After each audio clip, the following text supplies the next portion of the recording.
জয় শ্রীহরি।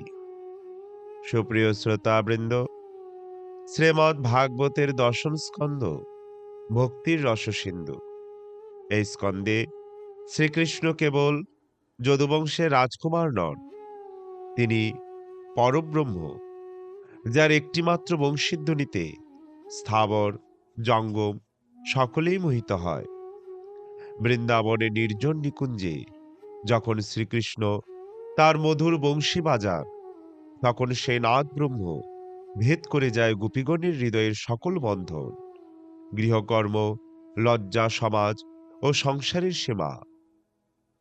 এই লীলায় আমরা শ্রবণ করব কিভাবে কৃষ্ণের বংশীধ্বনির মহিমা গোপীগণের কণ্ঠে কীর্তিত হয়েছে, কিভাবে সেই ধ্বনি তাদের চিত্তে জাগিয়ে তোলে চরম বিরহ ও পরম আকর্ষণ, আর কিভাবে সে আকর্ষণ তাদের ছুটিয়ে নিয়ে যায় প্রিয়তম শ্রীকৃষ্ণের অন্বেষণে।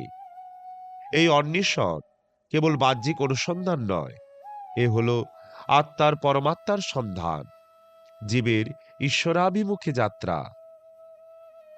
আজকের এই লীলা কথার মাধ্যমে আমরা দর্শন করব গোপী ভক্তির চূড়ান্ত নিদর্শন, যেখানে স্বার্থ নেই, দাবি নেই, আছে শুধু নিঃশর্ত প্রেম ও একনিষ্ঠ সমর্পণ।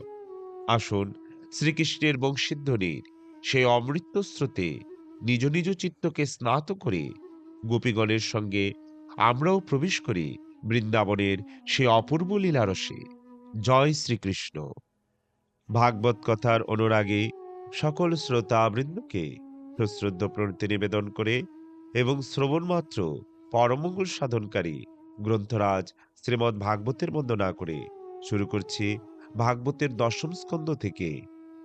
গোপীগণের কৃষ্ণের বংশীধ্বনির মহিমা কীর্তন থেকে শুরু করে গোপীগণের কৃষ্ণ অন্বেষণ পর্যন্ত বিবিধ লীলার বর্ণ।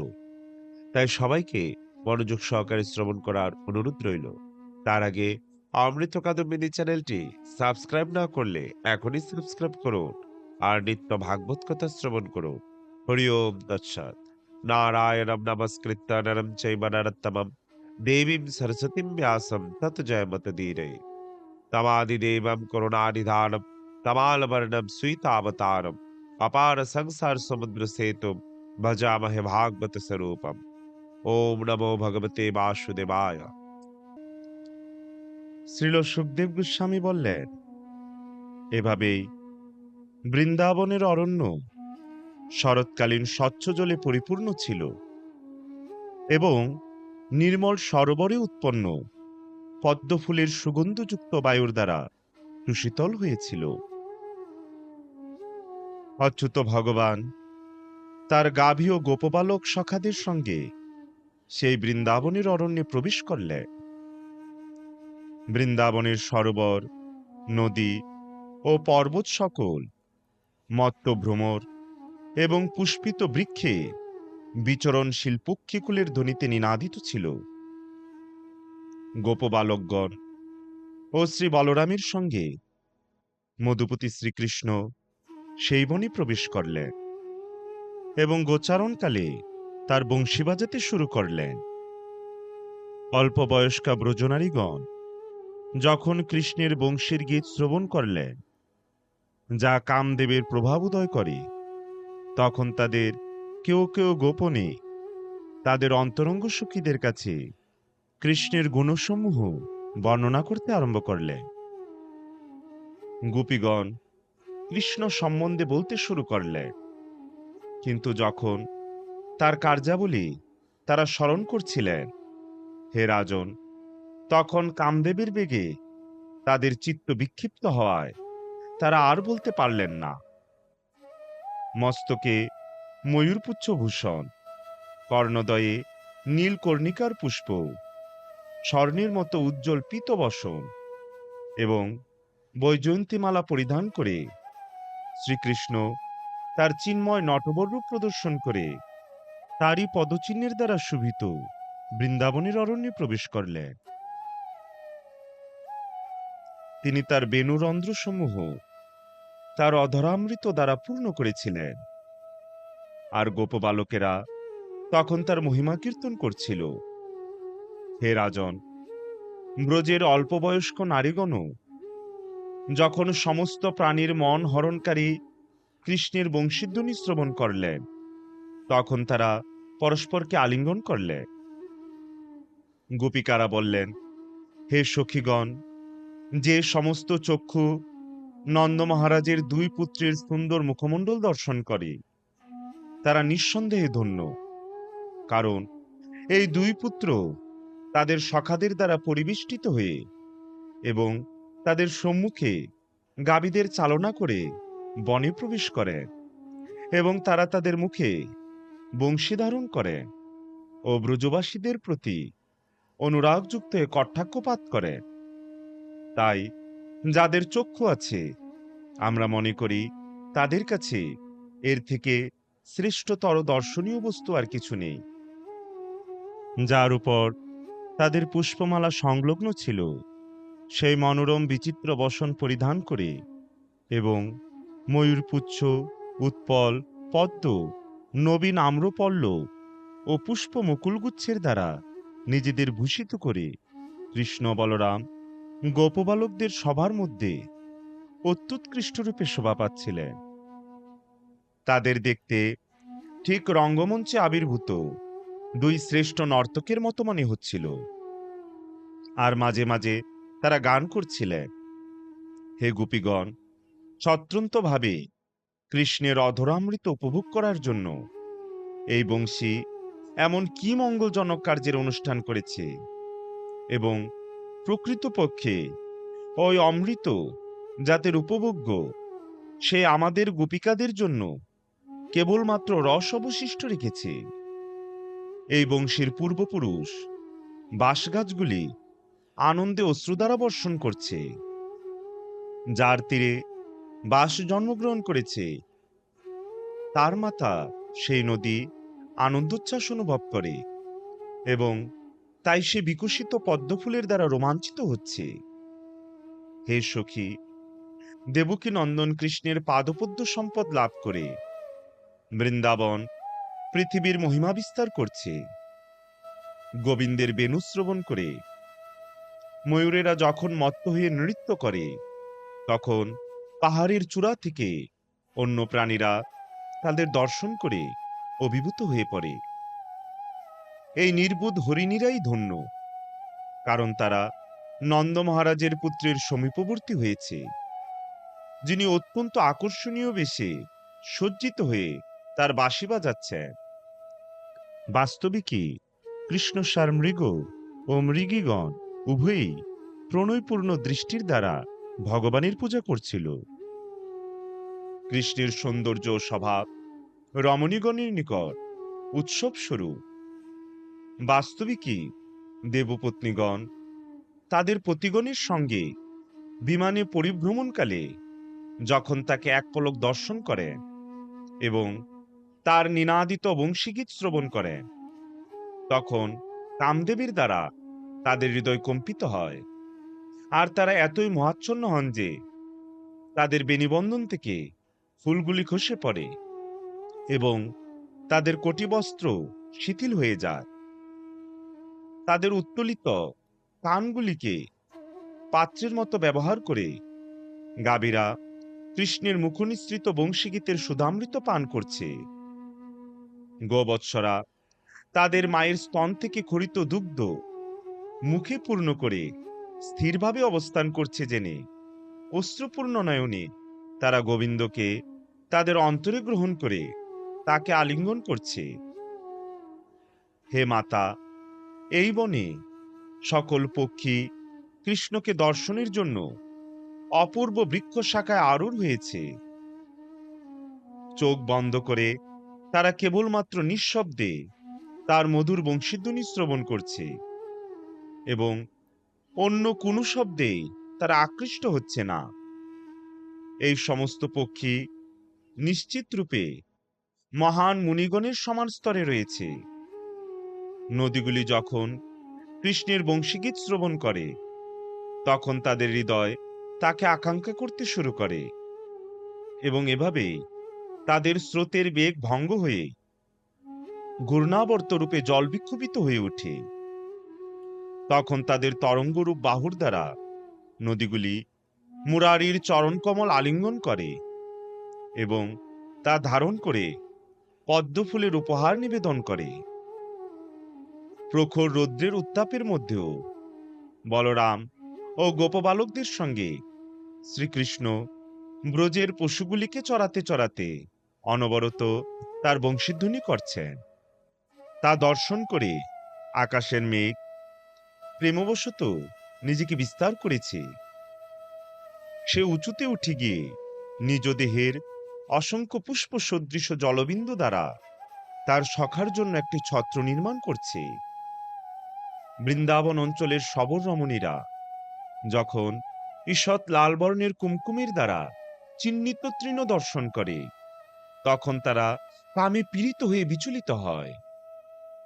শ্রীকৃষ্ণের পাদপদ্মের বর্ণে গুণান্বিত এই কুমকুম প্রথমে তার প্রিয়াগণের স্তনে অনুলিপ্ত ছিল, আর শবরমণীরা যখন তাদের মুখেও স্তনে তা লেপন করে তখন তাদের সমস্ত দুশ্চিন্তা তারা পরিত্যাগ করে।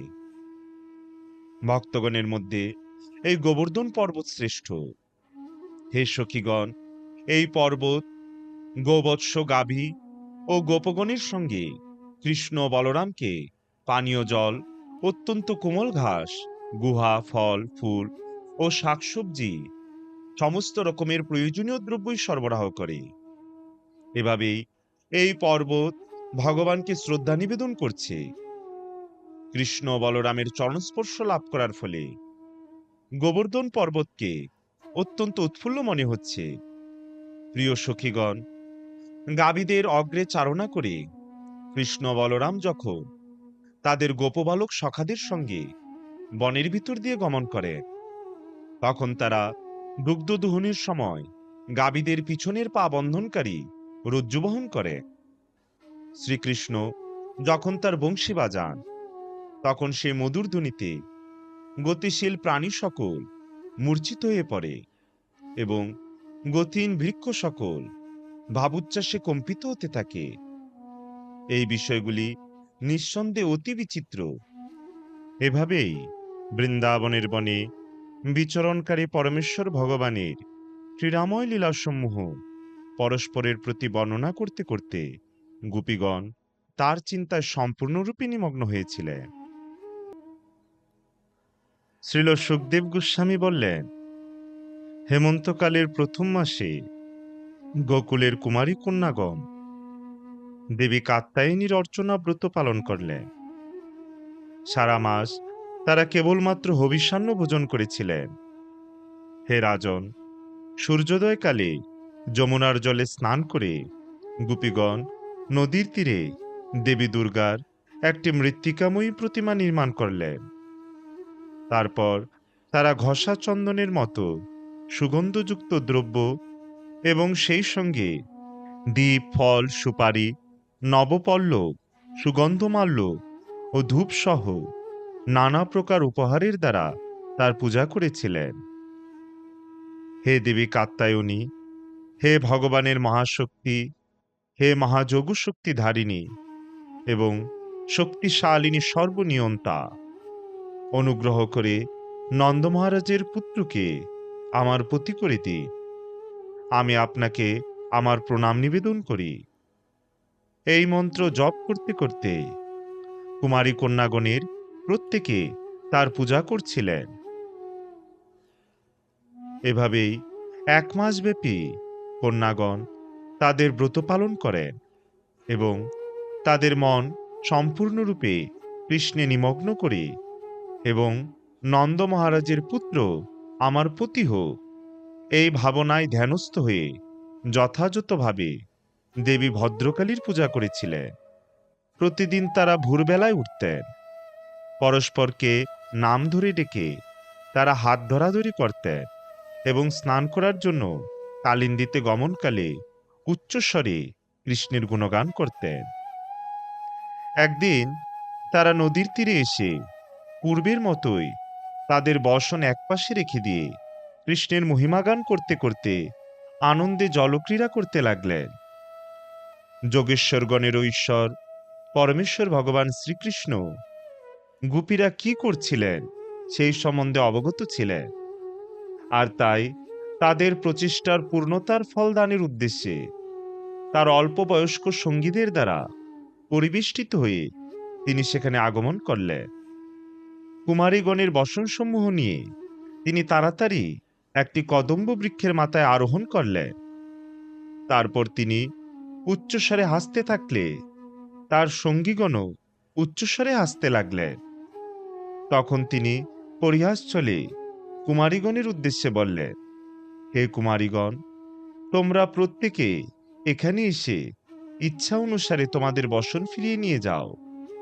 যেহেতু আমি দেখতে পাচ্ছি কঠোর ব্রত অনুষ্ঠানের ফলে তোমরা ক্লান্ত, তাই আমি তোমাদের সত্যি বলছি, পরিহাস করছি না।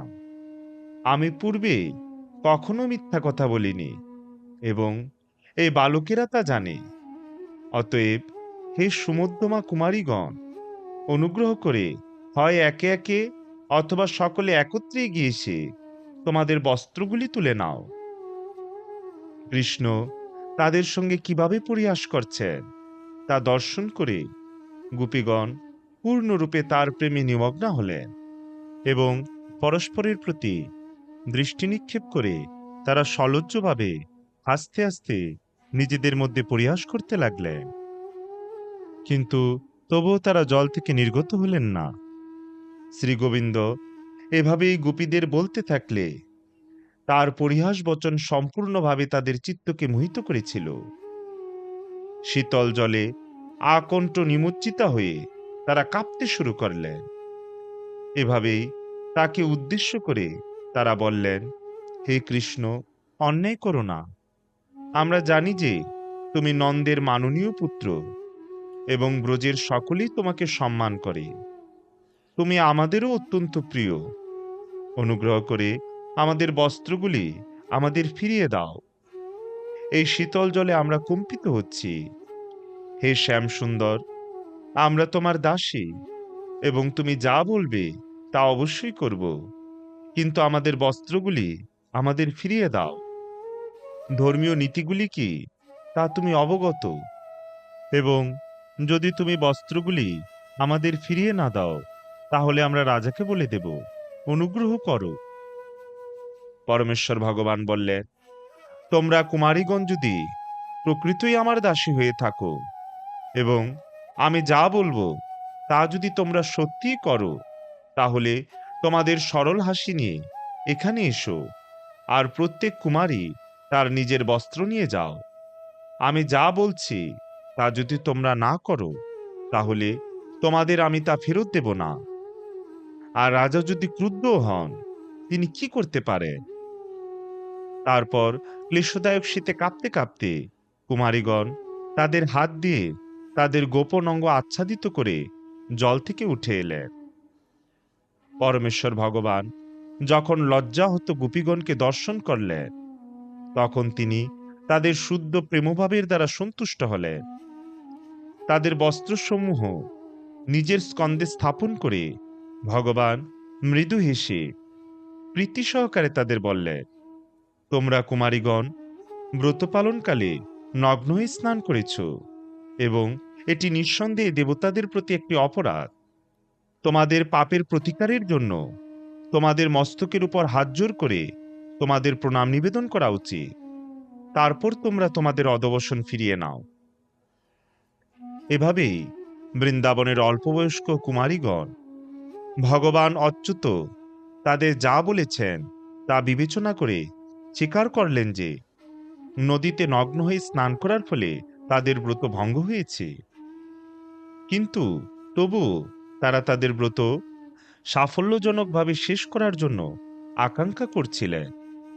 আর যেহেতু শ্রীকৃষ্ণ স্বয়ং সমস্ত পুণ্যকর্মের চূড়ান্ত ফলস্বরূপ, তাই তাদের সমস্ত পাপ পরিমার্জনের জন্য তাকে প্রণাম নিবেদন করলেন। তাদের এইভাবে প্রণত হতে দেখে পরমেশ্বর ভগবান দেবকীনন্দন তাদের প্রতি করুণা অনুভব করে এবং তাদের আচরণে সন্তুষ্ট হয়ে তাদের বস্ত্রগুলি ফিরিয়ে দিলেন। যদিও গোপীরা সম্পূর্ণরূপে প্রবঞ্চিতা হয়েছিলেন, তাদের লজ্জা থেকে বঞ্চিতা হয়েছিলেন, এবং খেলার পুতুলের মতো আচরণ করেছিলেন, এবং যদিও তাদের বস্ত্রগুলি অপহৃত হয়েছিল, তবুও তারা কৃষ্ণের প্রতি অসূয়াভাবাপন্ন হননি, বরং তাদের প্রিয়তমের সঙ্গে মিলিত হবার এই সুযোগ লাভ করে তারা কেবল আনন্দিত হয়েছিলেন। গোপীগণ তাদের প্রিয়তম কৃষ্ণের সঙ্গ করার ফলে আসক্ত হয়ে পড়েছিলেন, এবং এভাবে তার দ্বারা তারা মোহিত হয়েছিলেন। তাই তাদের বস্ত্রসমূহ পরিধান করার পরেও তারা চলতে পারলেন না। তার প্রতি সলজ্জ দৃষ্টিপাত করে তারা যেখানে ছিলেন সেখানেই থেকে গিয়েছিলেন। গোপীদের কঠোর ব্রত পালনের সংকল্প পরমেশ্বর ভগবান অবগত ছিলেন। ভগবান আরও অবগত ছিলেন যে কুমারীরা তার পাদোদয় স্পর্শ করার জন্য কামনা করেন, আর তাই ভগবান দামোদর কৃষ্ণ তাদের বললেন, হে সাধ্বী কুমারীগণ, এই ব্রতের প্রকৃত উদ্দেশ্য যে আমাকে অর্চনা করা, সেটি আমি জানি। তোমাদের এই উদ্দেশ্যটি আমার দ্বারা অনুমোদিত, এবং অবশ্যই সেটি সত্য হবে। যাদের চিত্ত আমাতে নিবিষ্ট, তাদের বাসনা ইন্দ্রিয় তৃপ্তির জন্য জাগতিক কামের দিকে চালিত হয় না। ঠিক যেমন ভাজা ও রান্না করা যবের ধানগুলি থেকে আর নতুন অঙ্কুর উৎপন্ন হয় না। হে কুমারীগণ, এখন তোমরা ব্রজে ফিরে যাও। তোমাদের বাসনা পূর্ণ হয়েছে, কারণ আমার সঙ্গের মাধ্যমে তোমরা আগামী রজনীগুলি উপভোগ করবে। হে সতীগণ, মোটের উপর তোমাদের দেবী কাত্যায়নীর পূজাব্রত পালনের এই উদ্দেশ্য ছিল। শ্রীল সুখদেব গোস্বামী বললেন, পরমেশ্বর ভগবানের দ্বারা এইভাবে নির্দেশিত হয়ে পূর্ণ কামা কুমারীগণ সর্বক্ষণ তার পাদপদ্মদয় ধ্যান করতে করতে অতি কষ্টে নিজেরা ব্রজে ফিরে গেলেন। কিছুকাল পরে দেবকীর পুত্র শ্রীকৃষ্ণ তার গোপ সখাদের দ্বারা পরিবৃত হয়ে এবং তার জ্যেষ্ঠ ভ্রাতা বলরামের সঙ্গে গোচারণ করতে করতে বৃন্দাবন থেকে বেশ দূরে গমন করলেন।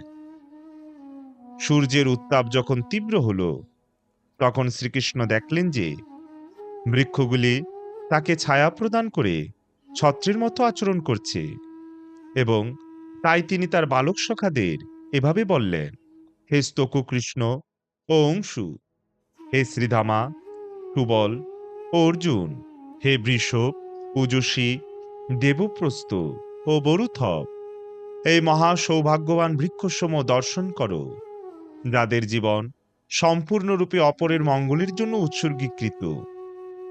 এমনকি বায়ু, বর্ষা, তাপ ও তুষার সহ্য করেও তারা এই সমস্ত উপাদান থেকে আমাদের রক্ষা করছে। দেখো কিভাবে এই বৃক্ষগুলি প্রতিটি জীবকে পোষণ করছে। তাদের জন্ম সফল, তাদের আচরণ ঠিক মহাপুরুষের মতো, কারণ তাদের কাছে কোনো কিছু প্রার্থনা করে কেউ নিরাশ হয়ে ফিরে যায় না। এই বৃক্ষগুলি তাদের পত্র, পুষ্প ও ফলের দ্বারা, তাদের ছায়া, মূল, বলকল ও কাঠের দ্বারা, এবং তাছাড়া তাদের গন্ধ, নির্যাস, ভস্য, মণ্ড ও অঙ্কুর দ্বারা সকলেরই কামনা পূর্ণ করে। জীবন, মন, অর্থ, বুদ্ধি ও বাক্যের দ্বারা অপরের উপকারের জন্য কল্যাণমূলক কার্যের অনুষ্ঠান করা প্রতিটি জীবের কর্তব্য। এভাবেই নবপল্লব, ফল, পুষ্প ও পত্রসমূহের প্রাচুর্যের দ্বারা অবনত শাখা বিশিষ্ট বৃক্ষরাজের মধ্য দিয়ে নির্গত হয়ে শ্রীকৃষ্ণ যমুনায় উপস্থিত হলেন। গোপবালকেরা যমুনার স্বচ্ছ, শীতল ও স্বাস্থ্যকর জল গাভীদের পান করালেন। হে মহারাজ পরীক্ষিত, গোপবালকেরা নিজেরাও পূর্ণ তৃপ্তি সহকারে সেই সুস্বাদুযুক্ত জল পান করলেন। তারপর হে রাজন, যমুনার সমীপবর্তী উপবনে গোপবালকেরা যেমন ইচ্ছা পশুচারণ করতে শুরু করলেন, কিন্তু শীঘ্রই তারা ক্ষুধায় পীড়িত হলেন এবং কৃষ্ণ বলরামের কাছে এসে তাই বলেছিলেন। গোপবালকেরা বললেন, হে রাম, হে মহাবাহু, হে দুষ্ট দমনকারী কৃষ্ণ, আমরা ক্ষুধায় পীড়িত এবং এর জন্য তোমাদের কিছু করা উচিত। শ্রীল সুখদেব গোস্বামী বললে, গোপবালকদের দ্বারা এইভাবে প্রার্থিত হয়ে পরমেশ্বর ভগবান দেবকীসুত তার কতিপয় ভক্ত ব্রাহ্মণ পত্নীদের সন্তুষ্ট করতে ইচ্ছা করে এভাবে বললে, বেদজ্ঞ ব্রাহ্মণগণ স্বর্গে উন্নীত হবার কামনায় যেখানে এখন আঙ্গিরস যজ্ঞের অনুষ্ঠান করছে, অনুগ্রহ করে তোমরা সেই যজ্ঞস্থলে যাও। হে প্রিয় গোপবালকগণ, তোমরা যখন সেখানে গমন করবে তখন কিছু অন্ন প্রার্থনা করবে মাত্র। তাদের কাছে গিয়ে আমার জ্যেষ্ঠ ভ্রাতা বলরাম এবং আমার নাম জ্ঞাপন করে বর্ণনা করবে যে তোমরা আমাদের কাছ থেকেই গিয়েছ। পরমেশ্বর ভগবান দ্বারা এভাবেই নির্দেশিত হয়ে গোপবালকেরা সেখানে গমন করে তাদের প্রার্থনা নিবেদন করলে। তারা ব্রাহ্মণদের সামনে বিনীতভাবে করজোড়ে দণ্ডায়মান হলে এবং তারপর ভূমিতে পতিত হয়ে সম্মান জানালে, হে ভূদেবগণ, আমাদের কথা শ্রবণ করুন। আমরা গোপবালকেরা কৃষ্ণের নির্দেশ পালন করছি এবং আমরা এখানে বলরামের দ্বারা প্রেরিত হয়েছি। আমরা আপনাদের সর্বাঙ্গীন মঙ্গল কামনা করি। অনুগ্রহ করে আমাদের উপস্থিতি স্বীকার করুন। অদূরেই শ্রীরাম ও শ্রী অচ্যুত তাদের গোচারণ করছে। তারা ক্ষুধার্ত এবং চাইছেন যে আপনারা তাদের কিছু অন্নদান করুন। অতএব হে ব্রাহ্মণগণ, হে শ্রেষ্ঠ ধর্মজ্ঞগণ, আপনাদের যদি শ্রদ্ধা থাকে তাহলে তাদের কিছু অন্নদান করুন। যজ্ঞ অনুষ্ঠাতার দীক্ষা গ্রহণ ও প্রকৃত পশুবলির মধ্যবর্তী সময় ব্যতীত হে শুদ্ধতম ব্রাহ্মণগণ, অন্তত সৌত্রামণি ছাড়া অন্যান্য যজ্ঞে দীক্ষা গ্রহণকারীর অন্নগ্রহণও দূষণীয় নয়। ব্রাহ্মণেরা পরমেশ্বর ভগবানের থেকে এই বিনীত প্রার্থনা শ্রবণ করে, তবু তারা তাতে কর্ণপাত করলেন না। বস্তুত তারা ক্ষুদ্র বাসনাযুক্ত ছিলেন এবং শ্রমসাধ্য ধর্মীয় আচার অনুষ্ঠানে আবদ্ধ ছিলেন। যদিও তারা নিজেদের বৈদিক জ্ঞানে উন্নত মনে করতেন, প্রকৃতপক্ষে তারা ছিলেন অনভিজ্ঞ মূর্খ। যদিও যজ্ঞানুষ্ঠানের সকল উপাদান, স্থান, কাল, চারু ইত্যাদি ভিন্ন ভিন্ন দ্রব্য, মন্ত্র, তন্ত্র, পুরোহিত, অগ্নি, দেবতা, যজমান, যজ্ঞ, নৈবেদ্য এবং অদৃশ্য লাভজনক ফল সমস্ত কিছুই যার ঐশ্বর্যের রূপ, সেই ভগবান শ্রীকৃষ্ণকে ব্রাহ্মণগণ তাদের বিকৃত বুদ্ধির কারণে একজন সাধারণ মনুষ্যরূপেই দর্শন করলে। তিনি যে পরম তত্ত্ব, প্রত্যক্ষভাবে প্রকাশিত পরমেশ্বর ভগবান, যাকে জড় ইন্দ্রিয়ের দ্বারা সাধারণত উপলব্ধি করা যায় না, তার হৃদয়ঙ্গম করতে তারা ব্যর্থ হয়েছিলেন। এইভাবে তাদের দেহাভিমান দ্বারা বিভ্রান্ত হয়ে তারা তাকে যথাযথভাবে সম্মান প্রদর্শন করেননি। ব্রাহ্মণগণ যখন সহজ উত্তর হা বা না কিছুই বললেন না, হে শত্রু দমনকারী পরীক্ষিত, তখন গোপবালকেরা নিরাশ হয়ে কৃষ্ণ রামের কাছে ফিরে এলে এবং তাদের কাছে সমস্ত কিছু বর্ণনা করলে। সমস্ত ঘটনা শ্রবণ করে পরমেশ্বর ভগবান জগদীশ্বর কেবল হাসলেন। তারপর তিনি পুনরায় গোপবালকদের উদ্দেশ্য করে এই জগতে মানুষদের করণীয় পন্থা তাদের প্রদর্শন করে বললেন। শ্রীকৃষ্ণ বললেন, ব্রাহ্মণ পত্নীদের বলবে যে শ্রী শঙ্কর্ষণের সঙ্গে আমি এখানে উপস্থিত হয়েছি।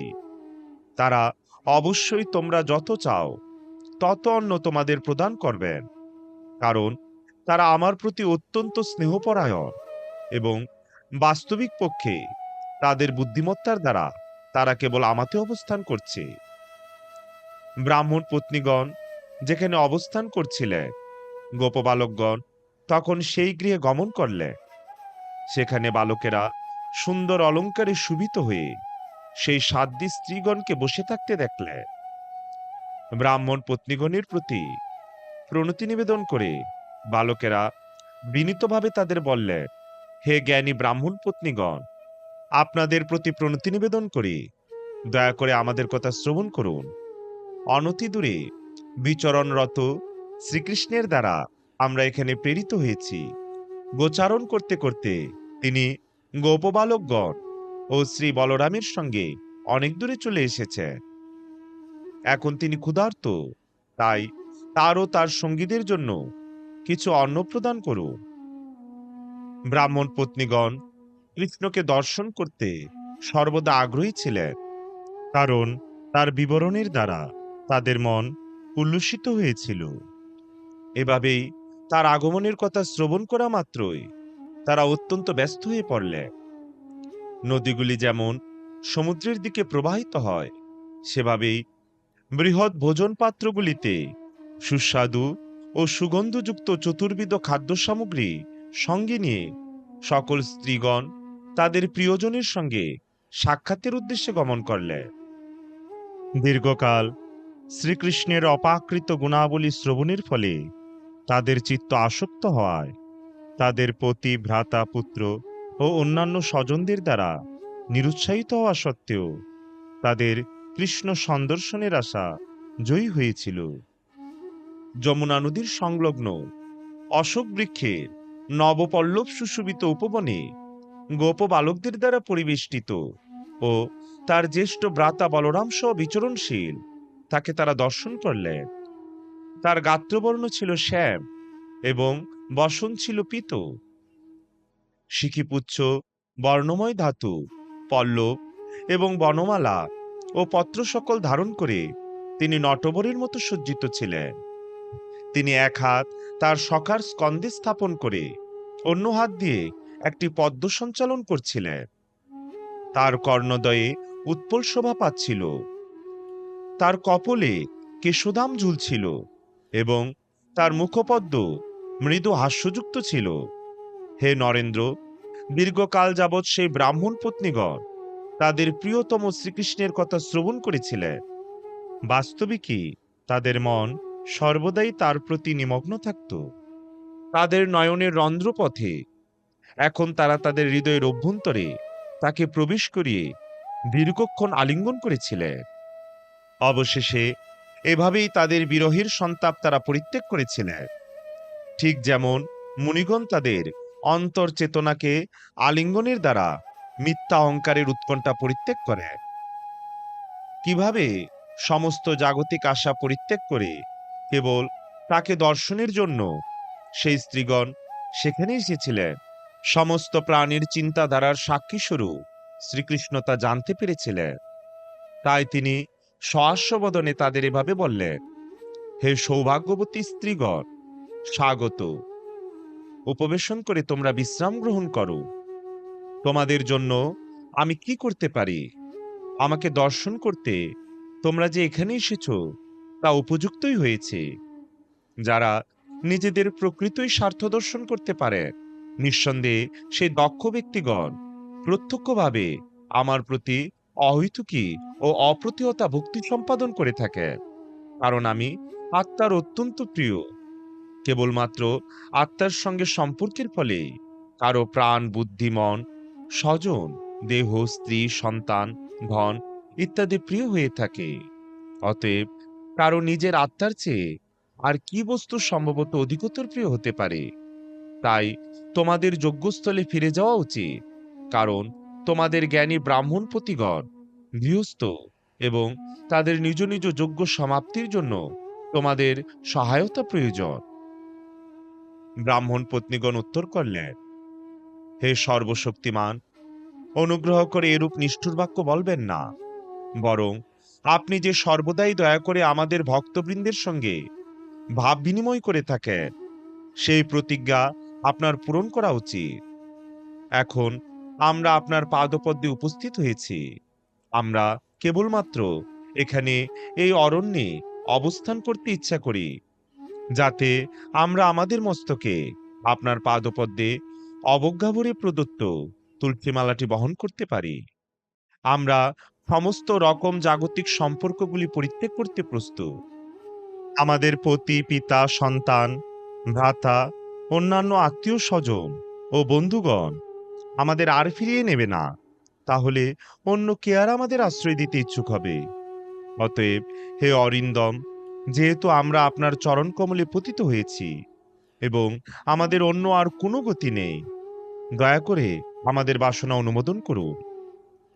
পরমেশ্বর ভগবান উত্তর দিলেন, তোমাদের পতিগণ, এমনকি তোমাদের পিতা, ভ্রাতা, পুত্র ও অন্যান্য আত্মীয় স্বজন বা সাধারণ মানুষজন তোমাদের প্রতি শত্রুতা ভাবাপন্ন হবেন না, নিশ্চিত থেকো। আমি নিজেই এই অবস্থাটির সম্বন্ধে তাদের উপদেশ প্রদান করব। অবশ্য দেবতারাও তাদের অনুমোদন ব্যক্ত করবে। আমার দৈহিক সাহচর্যে তোমাদের মর্যাদা অবশ্যই এই জগতের মানুষদের সন্তুষ্ট করবে না। আমার প্রতি প্রেম বিকশিত করার জন্য তোমাদের পক্ষে এটি শ্রেষ্ঠ পন্থাও নয়, বরং আমার প্রতি তোমাদের মন নিবিষ্ট করো, তাহলে অতি শীঘ্রই তোমরা আমাকে লাভ করবে। আমার সম্বন্ধে শ্রবণ, আমার বিগ্রহরূপ দর্শন, আমার ধ্যান ও আমার নাম ও গুণমহিমা কীর্তনের ফলে আমার প্রতি যে প্রেম বিকশিত হয়, তা আমার সন্নিকটে অবস্থানের দ্বারা হয় না। অতএব তোমাদের গৃহে ফিরে যাও। শ্রীল সুখদেব গোস্বামী বললেন, এভাবেই আদিষ্ট হয়ে ব্রাহ্মণ পত্নীগণ যজ্ঞস্থলে ফিরে গেলেন। ব্রাহ্মণগণ তাদের স্ত্রীদের কোনরূপ দোষ দেখতে পেলেন না এবং পত্নীদের সঙ্গে তারা যজ্ঞ সম্পূর্ণ করলেন। সেখানে একজন স্ত্রী তার পতির দ্বারা বলপূর্বক অবরুদ্ধ হয়েছিলেন। তিনি যখন অন্যদের মাধ্যমে পরমেশ্বর ভগবান শ্রীকৃষ্ণের বর্ণনা শ্রবণ করলেন, তখন তিনি তার হৃদয়ের অন্তঃস্থলে তাকে আলিঙ্গন করে জাগতিক কার্যকলাপের বন্ধনস্বরূপ তার জড়দেহটি পরিত্যাগ করলেন। পরমেশ্বর ভগবান গোবিন্দ সেই চতুর্বিধ অন্নের দ্বারা গোপবালকদের ভোজন করালেন।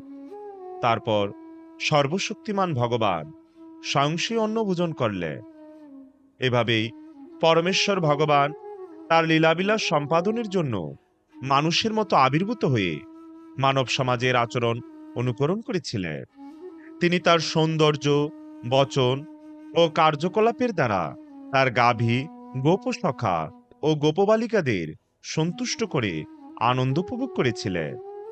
তারপর ব্রাহ্মণেরা তাদের চেতনা ফিরে পেয়ে অনুতপ্ত হয়েছিলেন। তারা ভেবেছিলেন, আমরা পাপ করেছি, কারণ আমরা জগতের দুই ঈশ্বরের প্রার্থনা অগ্রাহ্য করেছি, যারা ছলনা করে সাধারণ মানুষের মতো আবির্ভূত হয়েছিলেন। পরমেশ্বর ভগবান শ্রীকৃষ্ণের প্রতি তাদের পত্নীদের শুদ্ধ অপ্রাকৃত ভক্তি লক্ষ্য করে এবং নিজেদের ভক্তিহীন দর্শন করে ব্রাহ্মণগণ অত্যন্ত অনুতাপ বোধ করে নিজেদের নিন্দা করতে লাগলেন। আমাদের ত্রিবিধ জন্ম, আমাদের ব্রহ্মচর্যের ব্রত ও আমাদের বিস্তৃত জ্ঞানে ধিক আমাদের সম্ভ্রান্ত বংশ পরিচয় এবং যজ্ঞের আচার অনুষ্ঠানের দক্ষতায়, এই সমস্ত কিছুই ধিক, কারণ আমরা অদক্ষ ভগবানের প্রতি বিমুখ ছিলাম। পরমেশ্বর ভগবানের মায়াশক্তি নিশ্চিতভাবে যুগীদেরও মোহিত করে। তাহলে আমাদের আর কি বলার আছে? ব্রাহ্মণ রূপে আমাদের সকল শ্রেণীর মানুষের পারমার্থিক আচার্য বলে মনে করা হয়, তবুও আমাদের নিজেদের প্রকৃত স্বার্থ সম্বন্ধে আমরা মোহিত হয়েছি। দেখো, এই রমণীগণ সমগ্র জগতের গুরু শ্রীকৃষ্ণের প্রতি তাদের অসীম প্রেম বিকশিত করেছে। এই প্রেম তাদের সেই মৃত্যু বন্ধন, পারিবারিক জীবনের প্রতি তাদের আসক্তি ছিন্ন করেছে। এই নারীগণের কখনো উপনয়নাদি সংস্কার হয়নি। তারা ব্রহ্মচারী রূপে গুরুর আশ্রমে বাস করেনি। তারা কোনো তপশ্চর্যার অনুষ্ঠান করেনি। তারা আত্মার বৈশিষ্ট্য সম্বন্ধে বিচার বিশ্লেষণ করেনি। শৌচাচার অথবা পূর্ণ ধর্মীয় আচার অনুষ্ঠানেও যুক্ত নয়। তবু উত্তম শ্লোক ও যজ্ঞেশ্বরের ঈশ্বর শ্রীকৃষ্ণের প্রতি তাদের দৃঢ় ভক্তি রয়েছে। পক্ষান্তরে এই সমস্ত প্রক্রিয়ার অনুষ্ঠান করেও ভগবানের প্রতি আমাদের এরূপ ভক্তি নেই। বাস্তবে কি আমরা গৃহ সংক্রান্ত বিষয়ে মোহিত থাকার ফলে আমাদের জীবনের প্রকৃত উদ্দেশ্য থেকে সম্পূর্ণরূপে বিচ্যুত হয়েছি। কিন্তু এখন দেখুন, এই সরল গোপবালকদের বাক্যের মাধ্যমে কিভাবে ভগবান প্রকৃত সজ্জনগণের পরম গতি আমাদের স্মরণ করিয়েছে। অন্যথায় যার প্রতিটি বাসনা ইতিপূর্বেই পূর্ণ হয় এবং যিনি মুক্তি ও অন্য সমস্ত আশীর্বাদ সমূহের বিধাতা, সেই পরম নিয়ন্তা কেন তার দ্বারা সকল সময় নিয়ন্ত্রিত আমাদের সঙ্গে ছলনা করবে? তার পাদপদ্ম স্পর্শের আশায় অন্য সকলকে পরিত্যাগ করে এবং তার গর্ভ ও চাঞ্চল্য পরিহার করে লক্ষ্মী দেবী নিরন্তর কেবল তারই উপাসনা করেন। আর সেই তিনি প্রার্থনা করছেন তা প্রত্যেকের কাছে নিঃসন্দেহে বিস্ময়কর। পবিত্র স্থান, কাল, বিবিধ দ্রব্য, বৈদিক মন্ত্র, নির্দেশিত আচারসমূহ, পুরোহিত, যজ্ঞাগ্নি, দেবতা, যজমান, যজ্ঞের নৈবেদ্য ও প্রাপ্ত পুণ্য ফলসমূহ, যজ্ঞের সমস্ত কিছুই কেবল তার ঐশ্বর্যের প্রকাশ মাত্র। যদিও আমরা শ্রবণ করেছি যে সমস্ত যোগেশ্বরগণেরও ঈশ্বর পরমেশ্বর ভগবান শ্রীবিষ্ণু যদুকুলে জন্মগ্রহণ করেছে, তবুও আমরা এতই মূঢ় ছিলাম যে শ্রীকৃষ্ণই যে স্বয়ং তিনি তা আমরা চিনতে পারিনি। আমরা পরমেশ্বর ভগবান শ্রীকৃষ্ণকে প্রণাম নিবেদন করি। তার বুদ্ধিমত্তা কখনোই মোহগ্রস্ত হয় না, বরং আমরাই তার মায়াশক্তিতে বিভ্রান্ত হয়ে কেবলমাত্র সকাম কর্মমার্গে ভ্রমণ করছি। আমরা শ্রীকৃষ্ণের মায়াশক্তির দ্বারা মোহিত ছিলাম, তাই আদিপুরুষ ভগবান রূপে তার প্রভাব হৃদয়ঙ্গম করতে পারিনি। এখন আমরা আশা করি কৃপা করে তিনি আমাদের অপরাধ মার্জনা করবেন।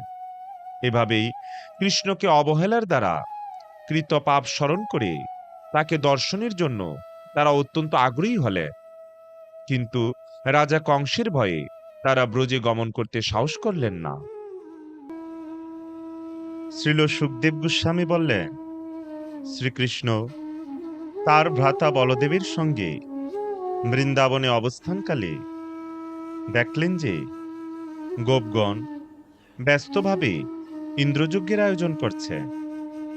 সর্বজ্ঞ পরমাত্মা হয়ে পরমেশ্বর ভগবান শ্রীকৃষ্ণ ইতিপূর্বেই পরিস্থিতি বিষয়ে অবগত ছিলেন, কিন্তু তবুও তিনি তার পিতা নন্দ মহারাজ প্রমুখ বৃদ্ধ গোপদের কাছে বিনম্রভাবে প্রশ্ন করলেন, হে পিতা, এই যে আপনাদের বিশাল উদ্যোগ কিসের জন্য তা দয়া করে আমার নিকট বর্ণনা করুন। কি উদ্দেশ্যে তা সাধিত হচ্ছে? এটি যদি একটি ধর্মীয় যজ্ঞ হয় তাহলে কার সন্তুষ্টি বিধানের লক্ষ্যে এবং কি উপায়ে তা সম্পূর্ণ হতে চলেছে? হে পিতা, দয়া করে আমাকে এই বিষয়ে বলুন। তা জানার জন্য আমার অত্যন্ত আকাঙ্ক্ষা রয়েছে এবং অত্যন্ত আন্তরিকভাবে তা শুনতে প্রস্তুত। সাধুগণ যারা অন্য সকলকে নিজেদের সমকক্ষ দর্শন করে, যাদের আমার বা অন্যের এরূপ ধারণা নেই, এবং যারা কে মিত্র, কে শত্রু আর কে উদাসীন তা বিবেচনা করেন না, তারা নিঃসন্দেহে কোনো কিছুই গোপন রাখেন না। যে নিরপেক্ষ তাকে শত্রুর মতো বর্জন করা যেতে পারে, কিন্তু নিজ মতাবলম্বীকে মিত্ররূপে বিবেচনা করা উচিত। এই জগতের মানুষেরা যখন কর্মানুষ্ঠান করে তখন কখনো কখনো তারা জানে যে তারা কি করছে এবং কখনো বা তা জানে না। যারা জানে যে তারা কি করছে তারা কর্মের সাফল্য লাভ করে, কিন্তু অজ্ঞ মানুষেরা তা পায় না। আপনাদের এই ধর্মীয় আচরণগত উদ্যোগ সম্বন্ধে স্পষ্টভাবে আমার কাছে বর্ণনা করা উচিত। এই অনুষ্ঠানটি কি শাস্ত্রীয় নির্দেশের উপর প্রতিষ্ঠিত, অথবা সাধারণ সমাজের একটি প্রথা মাত্র? নন্দ মহারাজ বললেন, ভগবান ইন্দ্র বৃষ্টির নিয়ন্তা, মেঘসমূহ তার ব্যক্তিগত প্রতিনিধি এবং তারা প্রত্যক্ষভাবে বৃষ্টির জল সরবরাহ করে, যা সমস্ত প্রাণীর তৃপ্তি ও জীবনদায়ী শক্তি প্রদান করে। হে বৎস, কেবল আমরাই নই, অন্যান্য বহু মানুষও বৃষ্টি প্রদানকারী মেঘেদের প্রতি ও ঈশ্বরস্বরূপ তাকে পূজা করে থাকে। আমরা তারই বৃষ্টি বর্ষণ দ্বারা উৎপন্ন শস্য ও অন্যান্য পূজার দ্রব্য তাকে নিবেদন করে থাকি। ইন্দ্রের জন্য অনুষ্ঠিত যজ্ঞের অবশিষ্টাংশ গ্রহণের দ্বারা মানুষ তাদের জীবন ধারণ করে এবং ধর্ম, অর্থ ও কাম এই ত্রিবর্গ সম্পাদন করে। এভাবেই ভগবান ইন্দ্রই উদ্যমী মানুষের সকাম কর্মফলের জন্য দায়িত্বপ্রাপ্ত প্রতিনিধি। এই ধর্মীয় নীতি নির্ভরযোগ্য পরম্পরার উপর প্রতিষ্ঠিত। যারা কাম, দেশ, ভয় অথবা লোভবশত তা পরিত্যাগ করে তারা নিশ্চিতভাবে সৌভাগ্য লাভে ব্যর্থ হবে। শ্রীল সুখদেব গোস্বামী বললেন, ভগবান কেশব যখন তার পিতা নন্দ ও অন্যান্য বয়স্ক ব্রজবাসীগণের কথা শ্রবণ করলেন, তখন ইন্দ্রের ক্রোধ উৎপন্ন করার জন্য তিনি তার পিতার উদ্দেশ্যে এই কথাগুলি বললেন। ভগবান শ্রীকৃষ্ণ বললেন, জীব কর্মপ্রভাবেই জন্মগ্রহণ করে এবং কর্মের দ্বারাই কেবল সে তার বিনাশের সম্মুখীন হয়। তার সুখ, দুঃখ, ভয় এবং নিরাপত্তাবোধ সবকিছুই কর্মের ফলরূপে উৎপন্ন হয়। অপরের কর্মফল প্রদাতা কোনো পরম নিয়ন্তা যদি থাকেন, তাহলে তাকেও অবশ্যই অনুষ্ঠানকারীর কর্মের উপর নির্ভর করতে হয়। যাই হোক, কর্ম অনুষ্ঠিত না হলে কর্মফল প্রদান করার কোনো প্রশ্নই থাকে না। এই জগতে জীবেরা তাদের নিজ নিজ নির্দিষ্ট প্রারব্ধ কর্মফল ভোগ করতে বাধ্য হয়। যেহেতু মানুষদের স্বভাবজাত ভাগ্য ইন্দ্র কোনোভাবেই পরিবর্তন করতে পারেন না, তাহলে মানুষ কেন তাকে পূজা করবে? প্রত্যেকেই তার নিজ স্বভাবের নিয়ন্ত্রণের অধীন। সমস্ত দেবতা, দানব ও মানুষ সহ এই নিখিল ব্রহ্মাণ্ড স্বভাবেই অবস্থিত। যেহেতু কর্মই বদ্ধজীবের বিভিন্ন উচ্চ ও নিচ শ্রেণীর জড় দেহসমূহ গ্রহণ ও ত্যাগের কারণ, তাই এই কর্মই তার শত্রু, মিত্র, উদাসীন সাক্ষী, তার গুরু ও নিয়ন্ত্রণকারী ঈশ্বর। সুতরাং আন্তরিকভাবে কর্মেরই পূজা করা উচিত। মানুষের উচিত তার স্বভাবগত অবস্থায় অবস্থান করে তার নিজের কর্তব্য অনুষ্ঠান করা। বাস্তবিকই যার দ্বারা আমরা ভালোভাবে জীবন ধারণ করতে পারি, সেটি আমাদের আরাধ্য বিগ্রহ। যদি কোনো বস্তু বাস্তবিকই আমাদের জীবন প্রতিপালন করে, কিন্তু আমরা যদি অন্য বস্তুর আশ্রয় গ্রহণ করি, তাহলে আমরা কিভাবে প্রকৃত কল্যাণ লাভ করতে পারব? আমরা তখন এক অসতী স্ত্রীলোকের মতো হয়ে যাব, যে তার উপপতির সঙ্গে থেকে কখনো কোনো প্রকৃত কল্যাণ লাভ করতে পারে না। ব্রাহ্মণ তার জীবন বেদ অধ্যয়ন ও অধ্যাপনার দ্বারা, ক্ষত্রিয় পৃথিবীর সুরক্ষার দ্বারা, বৈশ্য ব্যবসার দ্বারা এবং শূদ্র উচ্চ নিচ শ্রেণীবর্গের সেবার দ্বারা জীবন ধারণ করে। কৃষি, বাণিজ্য, গোরক্ষা ও সুদের কারবার, এই চারটি বৈশ্যদের উপজীবিকা। তার মধ্যে একটি সম্প্রদায় রূপে আমরা সর্বদাই গোরক্ষাতেই নিয়োজিত থাকি। সত্য, রজ, তম প্রকৃতির এই তিনটি গুণই সৃষ্টি, স্থিতি ও বিনাশের কারণ। বিশেষত রজগুণ এই জগৎ সৃষ্টি করে এবং স্ত্রী ও পুরুষের সংযোগের মাধ্যমে তা বৈচিত্র্যপূর্ণ হয়। রজগুণের দ্বারা চালিত হয়ে মেঘরাশি সর্বত্র তাদের বাড়ি বর্ষণ করে এবং এই বৃষ্টির দ্বারা সমস্ত জীব তাদের জীবন ধারণ করে। এই ব্যবস্থাপনায় শক্তিশালী ইন্দ্রের আর কি বা করার আছে? হে পিতা, আমাদের বাসস্থান নগরে, জনপদে বা গ্রামে নয়। বনবাসী হবার ফলে আমরা সর্বদাই বনে ও পাহাড়েই বাস করি। সুতরাং গো, ব্রাহ্মণ ও গিরিগোবর্ধনের সন্তুষ্টির জন্য একটি যজ্ঞ শুরু করা যেতে পারে। ইন্দ্রের পূজার জন্য সংগৃহীত উপকরণসমূহের দ্বারাই এই যজ্ঞ অনুষ্ঠিত হোক। পায়েসান্ন থেকে শুরু করে সবজি, ডাল পর্যন্ত বিভিন্ন ধরনের ভক্ষ্য সামগ্রী সকল পাক করা হোক। নানা রকমের ভাজা ও সেকা উভয়বিধ শৌখিন পিঠা তৈরি করা উচিত। আর প্রাপ্য দুগ্ধজাত সমস্ত দ্রব্যাদি এই যজ্ঞের জন্য গ্রহণ করা উচিত। বেদজ্ঞ ব্রাহ্মণগণ যথাযথভাবে যজ্ঞাগ্নিতে আবাহন করুন। তারপর সেই ব্রাহ্মণগণকে আপনি উত্তম রূপে পাক করা ভক্ষ্য সামগ্রী ভোজন করান এবং গাভী ও অন্যান্য উপহার সামগ্রী তাদের দক্ষিণাস্বরূপ দান করো। কুকুর ও চণ্ডালের মতো পতিত জনসহ প্রত্যেককে যথাযথ বক্ষ সামগ্রী প্রদান করার পর আপনি গাভীদের তৃণদান করুন এবং তারপর গিরিগোবর্ধনকে আপনার শ্রদ্ধার্ঘ্য নিবেদন করুন। প্রত্যেকে তৃপ্তি সহকারে ভোজন করার পর আপনারা সকলে সুন্দরভাবে অলঙ্কার ও বসনে সজ্জিত হয়ে দেহকে চন্দন দিয়ে অনুলিপ্ত করুন এবং তারপর গাভী, ব্রাহ্মণ, যজ্ঞাগ্নি ও গিরিগোবর্ধনকে প্রদক্ষিণ করুন। হে পিতা, এটি আমার মত, এবং যদি তা আপনার রুচিকর হয় তাহলে আপনি এর অনুষ্ঠান করতে পারেন। এই প্রকার যজ্ঞ গাভী, ব্রাহ্মণ ও গিরিগোবর্ধন এবং আমারও অতি প্রিয়।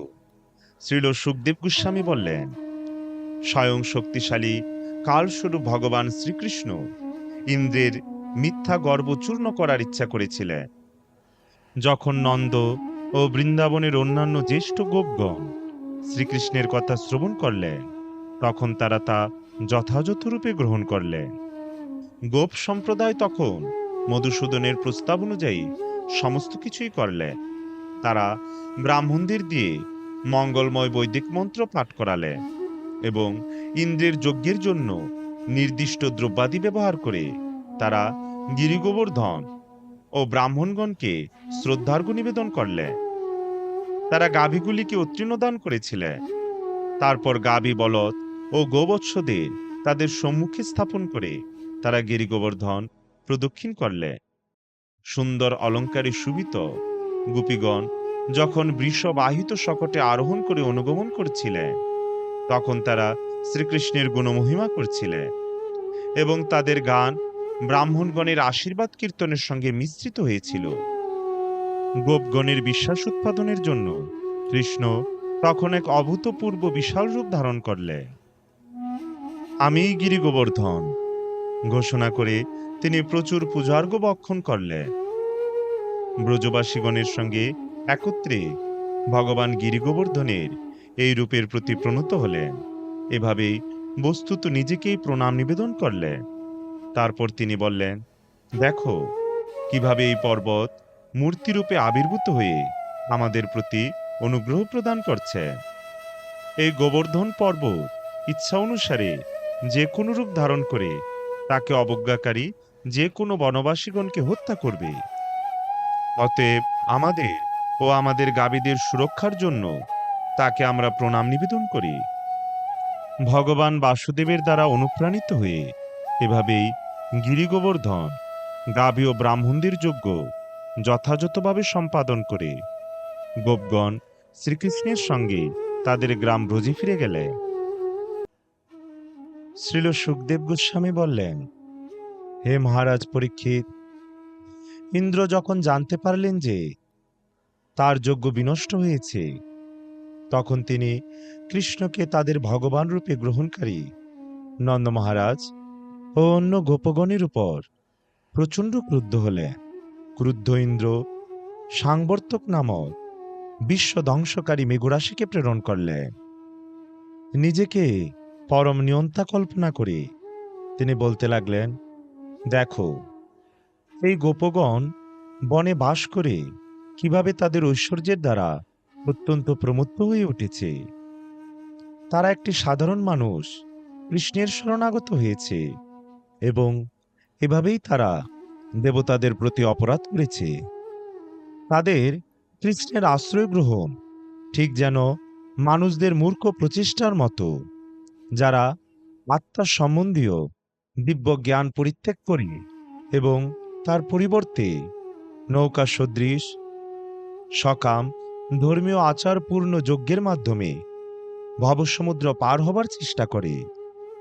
যে নিজেকে অত্যন্ত জ্ঞানী মনে করে, কিন্তু যে কেবলমাত্র একটি মূর্খ, উদ্যত ও বাচাল শিশু, সেই সাধারণ মানুষ কৃষ্ণের আশ্রয় গ্রহণ করে এই গোপগণ আমার প্রতি প্রতিকূলভাবে আচরণ করেছে। ধ্বংসকারী মেঘরাশিকে রাজা ইন্দ্র বললেন, এই মানুষদের ঐশ্বর্য গর্বের দ্বারা তাদের মত্ত করে তুলেছে এবং তাদের এই ঔদ্ধত্য কৃষ্ণের দ্বারা সমর্থিত হয়েছে। এখন যাও, তাদের অহংকার দূর করো এবং তাদের পশুগুলিকে বিনাশ করো। নন্দ মহারাজের গুষ্ট ধ্বংস করার জন্য আমিও আমার ঐরাবত হস্তিতে আরোহণ করে মহাবেগশালী মরুদ্গণের সঙ্গে তোমাদের অনুগমন করব। শ্রীল সুখদেব গোস্বামী বললে, ইন্দ্রের আদেশে জগৎ ধ্বংসকারী মেঘরাশি অসময়ে তাদের বন্ধন থেকে মুক্ত হয়ে নন্দ মহারাজের গোষ্ঠী গমন করলে। সেখানে তারা শক্তিশালী প্রচণ্ড বাড়িবর্ষণ দ্বারা অধিবাসীদের উপর উৎপীড়ন করতে শুরু করল। বিদ্যুৎ দ্বারা আলোকিত ও বজ্রের দ্বারা গর্জনশীল মেঘরাশি ভয়ঙ্কর মরুদ্গণের দ্বারা সম্মুখে চালিত হয়ে সজোরে শিলাবৃষ্টি নিক্ষেপ করতে লাগল। বৃহদায়তন স্তম্ভের ন্যায় স্থূলরূপে মেঘরাশি বাড়ি দ্বারা বর্ষণ করতে থাকলে পৃথিবী প্লাবনে জলমগ্ন হল এবং নিম্নস্থান থেকে উচ্চস্থানকে আর পৃথক করা গেল না। অত্যধিক বর্ষণ ও বায়ুর দ্বারা কম্পিত হয়ে গাভী ও অন্যান্য পশুগণ এবং শীতের দ্বারা পীড়িত হয়ে গোপ ও গোপীগণ সকলে আশ্রয়ের জন্য শ্রী গোবিন্দের নিকটে গমন করলেন। অত্যধিক বাড়িবর্ষণের দ্বারা পীড়িত ও কম্পিত হয়ে এবং তাদের নিজের দেহ দ্বারা তাদের মস্তক ও বৎসদের আচ্ছাদিত করে গাভীগণ পরমেশ্বর ভগবানের পাদপদ্মে উপনীত হল।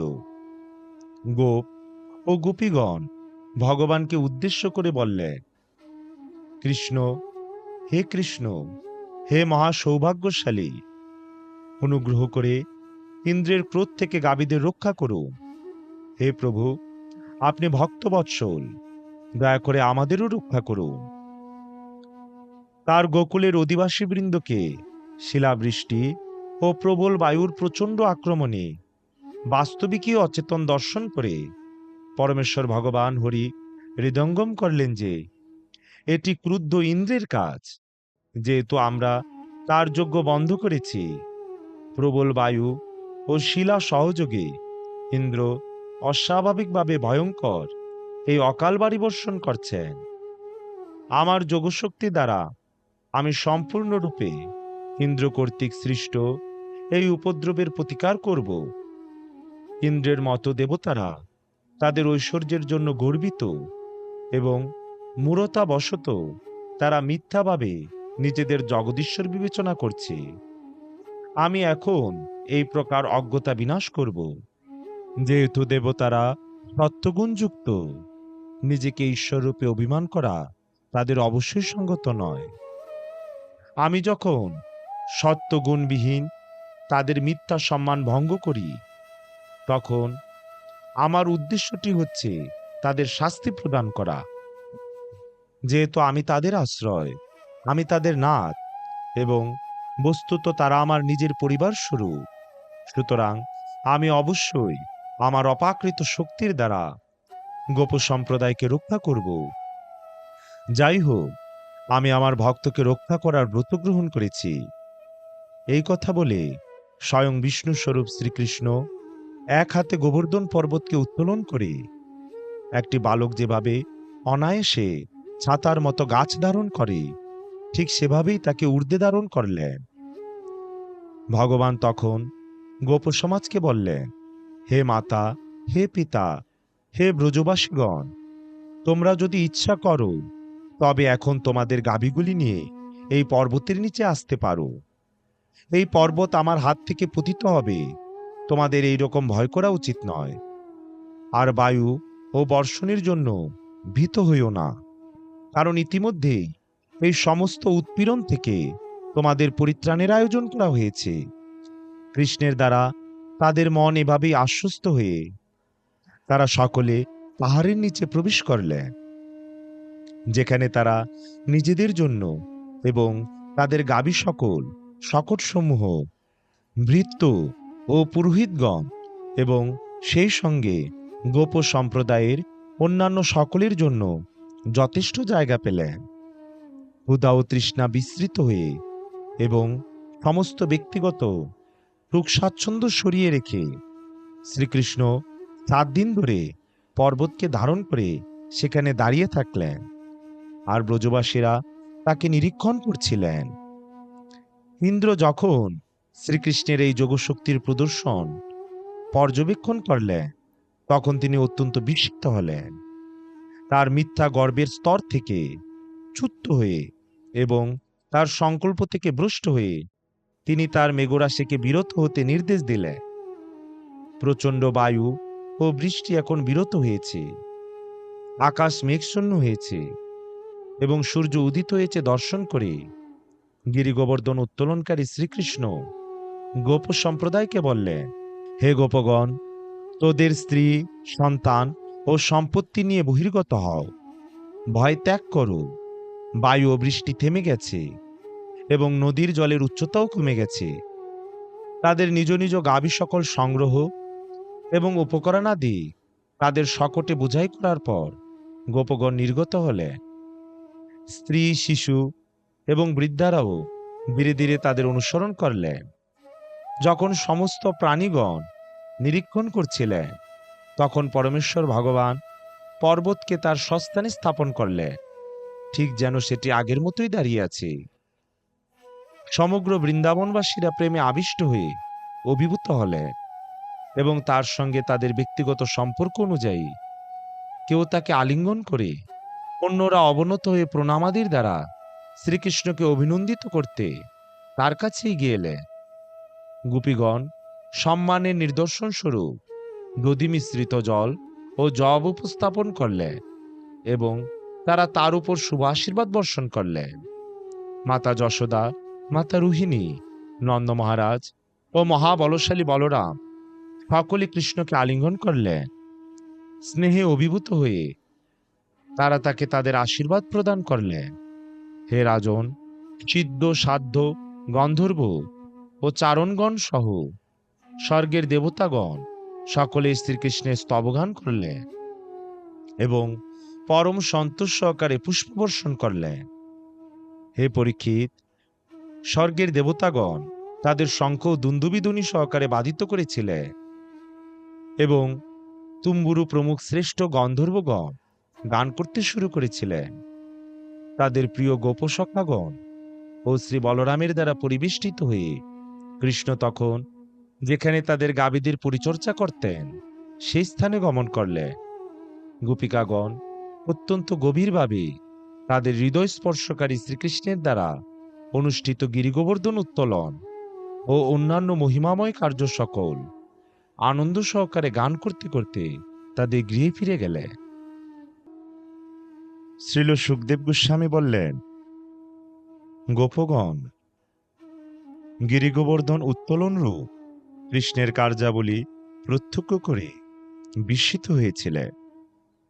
তার দিব্য শক্তি হৃদয়ঙ্গম করতে অসমর্থ হয়ে তারা নন্দ মহারাজের সমীপবর্তী হয়ে বললেন, যেহেতু এই বালক অসাধারণ কর্মসমূহের অনুষ্ঠান করে, কিভাবে তিনি আমাদের মতো জাগতিক মনুষ্যগণের মাঝে স্বীয় নিন্দাস্পদ জন্মগ্রহণ করতে পারে? এই সপ্তবর্ষীয় বালক কিভাবে মহাগজের পদ্মফুল ধারণ করার মতো অবলীলাক্রমে এক হাতে গিরিগোবর্ধনকে ধারণ করলে?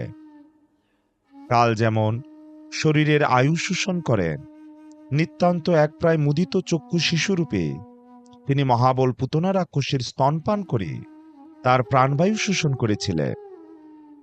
একবার 3 মাস বয়সের সময় এক বিশাল শকটের নিচে ক্রন্দনরত অবস্থায় শায়িত থাকার সময় ঊর্ধ্বে পদনিক্ষেপ করেছিলেন। তখন তার পদাগ্র দ্বারা আঘাতপ্রাপ্ত হবার সামান্য কারণে শকটটি উল্টোভাবে পতিত হয়েছিল। 1 বৎসর বয়সের সময় তিনি যখন শান্তভাবে বসেছিলেন, তৃণাবর্ত দৈত্য এসে তাকে অপহরণ করে আকাশে নিয়ে যায়, কিন্তু শিশু কৃষ্ণ দৈত্যের গলা টিপে তাকে প্রচণ্ড যন্ত্রণা দিয়ে বধ করে। একবার তার মা তাকে মাখন চুরি করতে দেখে উদুখলে বেঁধে রাখে। অতঃপর তার বাহুদয় দ্বারা হামাগুড়ি দিয়ে সেই উদুখলটিকে অর্জুন বৃক্ষদ্বয়ের মধ্যে টেনে নিয়ে গিয়ে তাদের ভূপতিত করে। আরেকবার কৃষ্ণ যখন বলরাম ও গোপবালকদের সঙ্গে বনে গোবৎসচারণ করছিলেন কৃষ্ণকে হত্যার উদ্দেশ্য নিয়ে। বকাসুরের আগমন হয়েছিল, কিন্তু কৃষ্ণ সেই শত্রুর মুখ থেকে শুরু করে সমস্ত শরীর বিদীর্ণ করেছিলেন। কৃষ্ণকে হত্যার কামনায় বৎসাসুর গোবৎসের ছদ্মবেশে কৃষ্ণের গোবৎসদের মধ্যে প্রবেশ করলে, কিন্তু কৃষ্ণ সেই অসুরকে হত্যা করে তার দেহকে ব্যবহার করে বৃক্ষ হতে কপিত ফল ভূপতিত করার ক্রীড়া উপভোগ করলে। শ্রী বলরামের সঙ্গে একত্রে কৃষ্ণ ধেনুকাসুর ও তার সমস্ত মিত্রদের হত্যা করে প্রচুর সুপক্ক তাল ফলে পূর্ণ তালবনের সুরক্ষা নিশ্চিত করেছিলেন। বলশালী শ্রী বলরামের দ্বারা ভয়ঙ্কর প্রলম্বাসুরকে বধ করানোর পর কৃষ্ণ ব্রজের গোপবালক ও তাদের পশুদের দাবানল থেকে রক্ষা করেছিলেন। অত্যন্ত বিষধর সর্প কালিয়কে দমন করার পর কৃষ্ণ তার গর্ভনাশ করে বলপূর্বক তাকে যমুনার হ্রদ থেকে নির্বাসিত করে। এইভাবে ভগবান নদীর জলকে সর্পের তীব্র বিষ থেকে মুক্ত করেছিলেন। হে নন্দ, আমরা এবং অন্যান্য সমস্ত ব্রজবাসীরা তোমার পুত্রের প্রতি আমাদের অবিরত অনুরাগ পরিত্যাগ করতে পারছি না। এটা কিভাবে হচ্ছে? কিভাবে সেও স্বতঃস্ফূর্তভাবে আমাদের আকর্ষণ করছে? কোথায় এই 7 বৎসর বয়সের বালক, আর কোথায় তার গিরিগোবর্ধন উত্তোলন, যা আমরা দর্শন করলাম? অতএব হে ব্রজনাথ, তোমার এই পুত্র সম্বন্ধে আমাদের মধ্যে সন্দেহের উদয় হচ্ছে। নন্দ মহারাজ উত্তর করলেন, হে গোপগণ, আমার কথা শ্রবণ করে আমার পুত্র সম্বন্ধে তোমাদের সকল শঙ্কা দূর হোক। তোমার পুত্র কৃষ্ণ প্রতিযুগে তার শ্রীমূর্তি প্রকাশ করে। পূর্বে ইনি শুক্ল, রক্ত ও পীতবর্ণ ধারণ করে প্রকাশিত হয়েছিলেন। সম্প্রতি কৃষ্ণবর্ণ ধারণ করে প্রকট হয়েছে। কোনো কারণে তোমার এই পরম সুন্দর পুত্রটি পূর্বে বসুদেবের পুত্ররূপে প্রকটিত হয়েছিলেন। তাই অভিজ্ঞ ব্যক্তিরা একে বাসুদেব বলে থাকে। তোমার এই পুত্রের গুণ এবং কর্ম অনুসারে বহু নাম ও রূপ আছে, তা আমি জানি। সাধারণ লোকেরা তা জানে না। গোপ এবং গোকুলের আনন্দবর্ধক এই শিশুটি তোমাদের মঙ্গল সাধন করবে এবং তার কৃপায় তোমরা অনায়াসে সমস্ত বিঘ্ন অতিক্রম করতে পারবে। হে নন্দ মহারাজ, ইতিহাসে বর্ণনা করা হয়েছে যে পুরাকালে অরাজকতার সময় ইন্দ্র যখন সিংহাসনচ্যুত হয়েছিলেন এবং মানুষেরা দস্যু তস্করদের দ্বারা উৎপীড়িত হয়েছিলেন, তখন এই শিশুটি আবির্ভূত হয়ে দস্যু তস্করদের পরাজিত করে সকলকে রক্ষা করেছিলেন এবং সমৃদ্ধি সাধন করেছিলেন। অসুরেরা ভগবান শ্রীবিষ্ণুর পক্ষ অবলম্বনকারী দেবতাদের কখনো পরাভূত করতে পারে না। তেমনি যে ব্যক্তি বা সম্প্রদায় শ্রীকৃষ্ণের প্রতি অনুরক্ত, তারা অত্যন্ত ভাগ্যবান, কারণ শ্রীকৃষ্ণের প্রতি অত্যন্ত প্রীতিযুক্ত হওয়ার ফলে তারা কখনো কংসের অনুচর সদৃশ অসুরদের দ্বারা পরাভূত হন না। অতএব হে নন্দ মহারাজ, তোমার এই শিশুটি গুণ, ঐশ্বর্য, কীর্তি এবং প্রভাবে নারায়ণীরই সমতুল্য। অতএব তার কার্যকলাপে তোমার বিস্মিত হওয়া উচিত নয়। নন্দ মহারাজ বলে চললেন, আমাকে এই সমস্ত কথা বলার পর গর্গমুনি গৃহে ফিরে গেলে আমাদের সুখকারী কৃষ্ণকে আমি প্রকৃতপক্ষে ভগবান নারায়ণের অংশ প্রকাশ রূপে বিবেচনা করেছিলাম। শ্রীল সুখদেব গোস্বামী বললেন, নন্দ মহারাজের মুখে গর্গমুনির বাক্যসমূহ শ্রবণ করে ব্রজবাসীগণ আনন্দিত হলেন। তারা বিস্ময় শূন্য হয়ে গভীর শ্রদ্ধার সঙ্গে নন্দ মহারাজ ও শ্রীকৃষ্ণের পূজা করেছিলেন। তার যজ্ঞ ভঙ্গ হওয়াতে ইন্দ্র ক্রুদ্ধ হয়েছিলেন। তাই তিনি বজ্র ও প্রবল বায়ু সহযোগে গোকুলে বাড়ি ও শিলাবর্ষণ করতে লাগলেন। ফলে সেখানকার গোপ, পশু ও স্ত্রীগণ অত্যন্ত দুর্দশাগ্রস্ত হয়েছিলেন। পরম করুণাময় শ্রীকৃষ্ণ যখন নিজ আশ্রিত জনদের এই অবস্থায় দর্শন করলেন, তিনি স্মিত হেসে এক হাতে গোবর্ধন পর্বতকে তুলে ধরলেন, ঠিক যেন কোনো বালক ক্রীড়াছলে একটি ছত্রাককে তুলে ধরল। এইভাবে গোপ সম্প্রদায়কে তিনি রক্ষা করেছিলেন। ইন্দ্রের গর্বচূর্ণকারী শ্রীগোবিন্দ আমাদের প্রতি প্রীত হন। শ্রীল সুখদেব গোস্বামী বললেন, গোবর্ধন পর্বত উত্তোলিত করে কৃষ্ণ ব্রজবাসীগণকে প্রচণ্ড বর্ষণ থেকে রক্ষা করার পরে গোমাতা সুরভি তার গোলক থেকে ইন্দ্রকে সঙ্গে নিয়ে কৃষ্ণ সন্দর্শনে আগমন করলেন। ভগবানকে অবজ্ঞা করার জন্য ইন্দ্র অত্যন্ত লজ্জিত হন। নির্জনে কৃষ্ণ সমীপে গিয়ে সূর্যের মতো উজ্জ্বল তার কিরিটখানি কৃষ্ণের পদতলে স্থাপন করে ইন্দ্র নিজেও তার পাদপদ্মে পতিত হয়ে পাদযুগল স্পর্শ করলেন। সর্বশক্তিমান শ্রীকৃষ্ণের দিব্য তেজ সম্বন্ধে ইন্দ্র ইতিমধ্যে অবগত হয়েছে এবং তিনি তা দর্শন করার ফলে ত্রিজগতের ঈশ্বর হয়ে ওঠার মিথ্যা অহংকার তার দমিত হয়েছিল।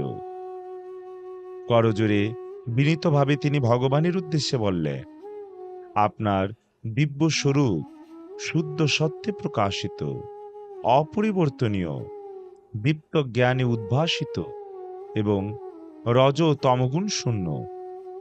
মায়া এবং অজ্ঞানজনিত প্রবল জাগতিক গুণপ্রবাহ আপনার মধ্যে নেই। তাহলে জড়জাগতিক অস্তিত্বের মাঝে প্রারব্ধ সম্বন্ধের ফলে অজ্ঞ মানুষের মধ্যে কাম, ক্রোধ, লোভ, মোহ এবং মাৎসর্যের যেসব লক্ষণগুলি সৃষ্টি হয় এবং যেগুলি মানুষকে জড়জাগতিক অস্তিত্বের জটিলতার মাঝে আরো জড়িত করে রাখে, সেই লক্ষণগুলি কেমন করে আপনারই মধ্যে বিরাজ করতে পারল? আর তা সত্ত্বেও পরমেশ্বর ভগবান হয়ে আপনি ধর্মনীতি রক্ষার জন্য শান্তি বিধান করেন এবং দুষ্টের দমন করেন। আপনি এই সমগ্র ব্রহ্মাণ্ডের পিতা, গুরুদেব এবং পরম নিয়ন্তা। আপনি অলঙ্ঘনীয় কালরূপে পাপীদের মঙ্গলার্থে দণ্ডবিধান করেন। বস্তুতঃ আপনার স্বতন্ত্র ইচ্ছা দ্বারা নির্ধারিত আপনার বিভিন্ন লীলাবতারে নিজেদের জগদীশ্বরা অভিমানীদের মিথ্যা অহংকার আপনি নিশ্চিতভাবে দূরীভূত করেন। আমার মতো মূঢ়গণও যারা গর্বভরে নিজেদের জগদীশ্বর মনে করে, তারাও ভয়ের সময়েও আপনাকে নির্ভয় দেখে শীঘ্রই তাদের মিথ্যা অহংকার ত্যাগ করে পারমার্থিক উন্নতির ভক্তিমার্গ গ্রহণ করে। এইভাবে আপনি খল ব্যক্তিদের শিক্ষা প্রদানের জন্য দণ্ডদান করেন। আমার শাসন ক্ষমতার গর্বে নিমগ্ন হয়ে আপনার প্রভাব সম্পর্কে অজ্ঞ আমি আপনার প্রতি অপরাধ করেছি। হে প্রভু, আপনি আমায় ক্ষমা করুন। আমার বুদ্ধি মহাচ্ছন্ন ছিল, কিন্তু আর কখনো যেন আমার এরূপ অসৎমতি না হয়। হে অধক্ষজ, পৃথিবীর ভারস্বরূপ এবং বহু ভয়ঙ্কর দুর্ভোগ সৃষ্টিকারী সেনাপতিদের বিনাশের জন্য আপনি এই জগতে অবতরণ করেন। হে ভগবান, একই সঙ্গে আপনার পাদপদ্মের বিশ্বস্ত সেবকদের মঙ্গলের জন্য আপনি কাজ করে থাকেন। আপনি পরমেশ্বর ভগবান, অন্তর্যামী, মহাত্মা ও সর্বব্যাপক। আপনাকে প্রণাম নিবেদন করি।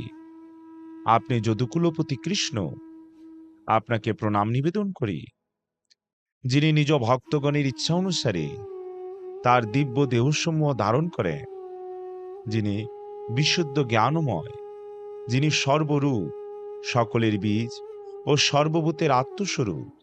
তাকে আমি আমার প্রণাম নিবেদন করি। হে ভগবান, আমার যজ্ঞ যখন নষ্ট হয়েছিল, তখন আমার গর্ব হেতু আমি প্রচণ্ড ক্রুদ্ধ হয়েছিলাম। এইভাবে প্রবল বর্ষণ ও বায়ুর দ্বারা আমি আপনার গোষ্ঠ বিনাশের চেষ্টা করেছিলাম। হে ঈশ্বর, আমার গর্ব চূর্ণ করে এবং বৃন্দাবনকে আমার শাস্তি প্রদানের প্রচেষ্টা ব্যর্থ করে আপনি আমায় কৃপা প্রদর্শন করেছেন। পরমেশ্বর ভগবান, গুরুদেব ও পরমাত্মা স্বরূপ, আপনার কাছে আমি এখন আশ্রয়ের জন্য এসেছি। শ্রীল সুখদেব গোস্বামী বললেন, এইভাবে ইন্দ্রের দ্বারা বন্দিত হয়ে পরমেশ্বর ভগবান শ্রীকৃষ্ণ স্মিত হেসে মেঘগম্ভীর স্বরে তাকে বললেন, হে ইন্দ্র, কৃপাবশত আমি তোমার যজ্ঞ বন্ধ করেছিলাম। স্বর্গের রাজারূপে তোমার ঐশ্বর্যের জন্য তুমি অত্যন্ত গর্বিত হয়ে উঠেছিলে, আর আমি চেয়েছিলাম তুমি সর্বদা আমায় স্মরণ করো। মানুষ তার শক্তি ঐশ্বর্য গর্বে অন্ধ হয়ে দণ্ডপানি আমাকে নিকটে দর্শন করতে পারে না। আমি যদি তার প্রকৃত কল্যাণ কামনা করি, তবে তার জাগতিক সৌভাগ্যের অবস্থান থেকে তাকে আমি বিচ্যুত করি। হে ইন্দ্র, এখন তুমি যেতে পারো। স্বর্গের রাজারূপে তোমাদের নিয়োজিত মর্যাদায় স্থিত হয়ে সংযতভাবে অহংকার শূন্য হয়ে আমার নির্দেশ পালন করবে। অতঃপর মাতা সুরভি তার গো সন্তান সমূহের সঙ্গে শ্রীকৃষ্ণকে তার প্রণতি নিবেদন করলে।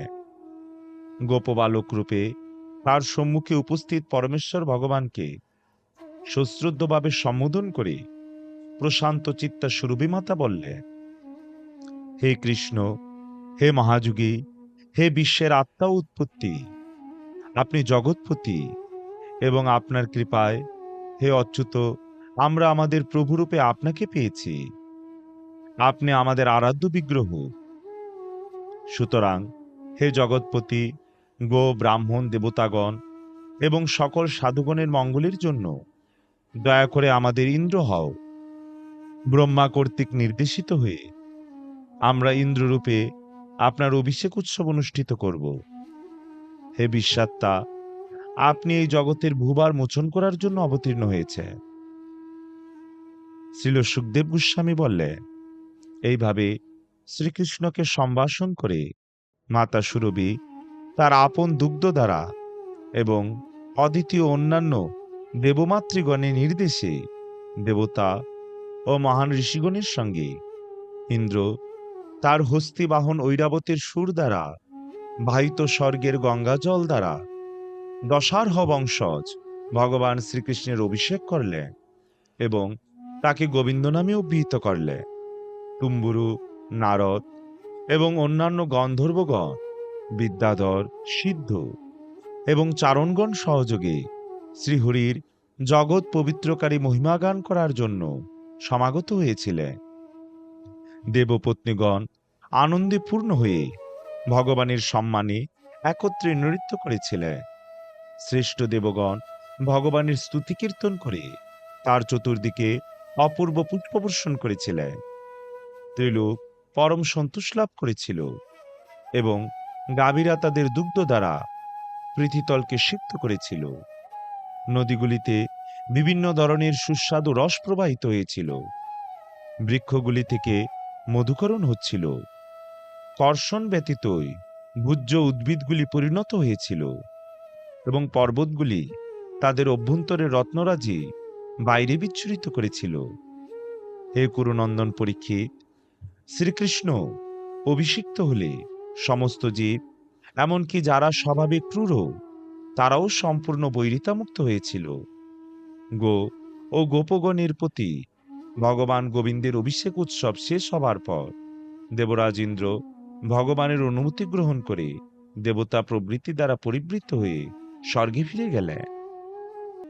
শ্রী বাদরায়ণী বললেন, একাদশীর দিন উপবাস ও শ্রী জনার্দনের পূজা করে দ্বাদশীর দিন স্নান করার জন্য নন্দ মহারাজ কালিন্দীর জলে নামলেন।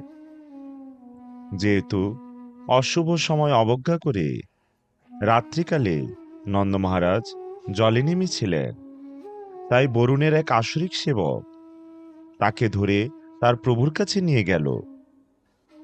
হে রাজন, নন্দ মহারাজকে দেখতে না পেয়ে হে কৃষ্ণ, হে রাম বলে উচ্চস্বরে চিৎকার করেছিলেন।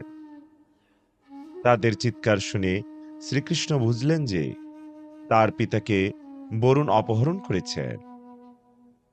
অতঃপর ভক্তকে অবৈদানকারী সর্বশক্তিমান ভগবান বরুণ দেবীর সভায় গমন করলেন। ভগবান ঋষিকেশকে সমাগত দেখে বরুণ দেবতা বিস্তৃত উপাচারে তার পূজা করলেন। ভগবানকে দর্শন করে বরুণদেব পরম আনন্দিত স্তরে ছিলেন এবং তিনি বললেন, এখন আমার দেহধারণ সার্থক হলো। প্রকৃতপক্ষে হে প্রভু, এখন আমার জীবনের উদ্দেশ্য আমি বুঝলাম। যারা আপনার পাদপদ্মদয় গ্রহণ করে তারা জড় অস্তিত্বের পথ অতিক্রম করতে পারেন। হে পরম পুরুষোত্তম ভগবান, পরম ব্রহ্ম, পরমাত্মা, জগৎ সৃষ্টির সমন্বয় সাধনকারী, মায়া শক্তির চিহ্ন মাত্র যার মধ্যে পাওয়া যায় না, সে আপনাকে আমি প্রণাম নিবেদন করি। আপনার পিতা যিনি এখানে বসে আছেন, তাকে আমার এক মূর্খ অনভিজ্ঞ সেবক যথা কর্তব্য না বুঝে নিয়ে এসেছি, তাই কৃপা করে আমাদের ক্ষমা করুন। হে কৃষ্ণ, হে সর্বদর্শী, দয়া করে আপনি আমাকেও কৃপা করুন। হে গোবিন্দ, আপনি অত্যন্ত পিতৃবৎসল, তাকে গৃহে নিয়ে যান। শ্রীল সুখদেব গোস্বামী বললেন, সমস্ত ঈশ্বরগণেরও ঈশ্বর পরম পুরুষোত্তম ভগবান শ্রীকৃষ্ণ বরুণদেবের উপর সন্তুষ্ট হয়ে তার পিতাকে নিয়ে গৃহে ফিরে গেলেন। সেখানে তাদের দর্শন করে তাদের আত্মীয়গণ আনন্দিত হয়েছিলেন।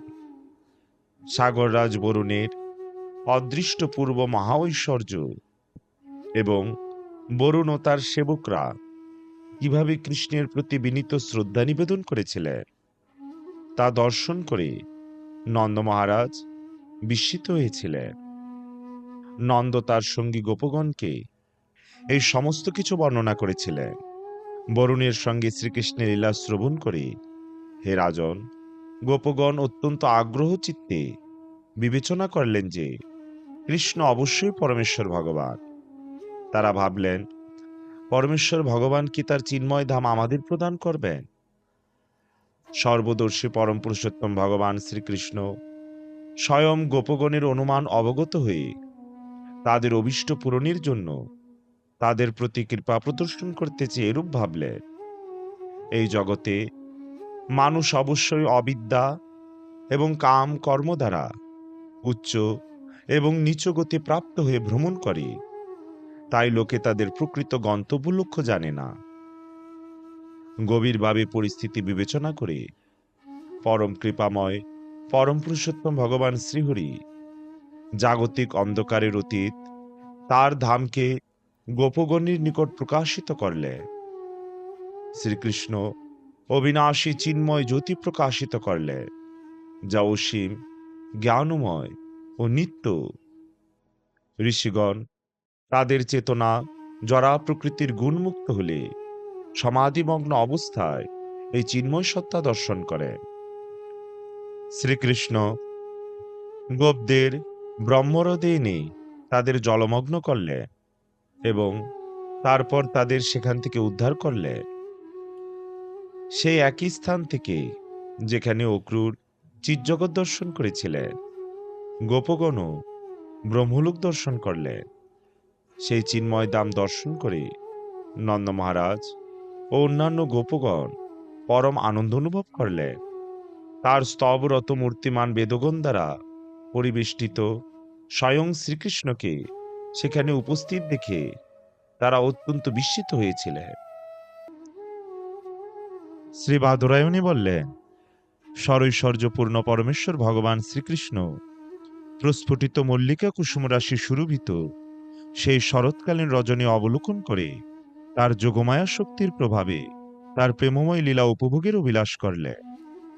দীর্ঘকাল পরে তার প্রিয়তমা পত্নীকে দর্শন করে প্রিয়তম প্রতি যেমন স্বহস্তে তার মুখমণ্ডল কুমকুমে রঞ্জিত করে, চন্দ্র তেমনি তার সুখদায়ক অরুণ বর্ণের কিরণ দ্বারা পূর্ব দিগন্তের মুখমণ্ডল লেপন করতে করতে ও তার উদয় দর্শনকারীগণের সন্তাপহরণ করতে করতে উদিত হলেন।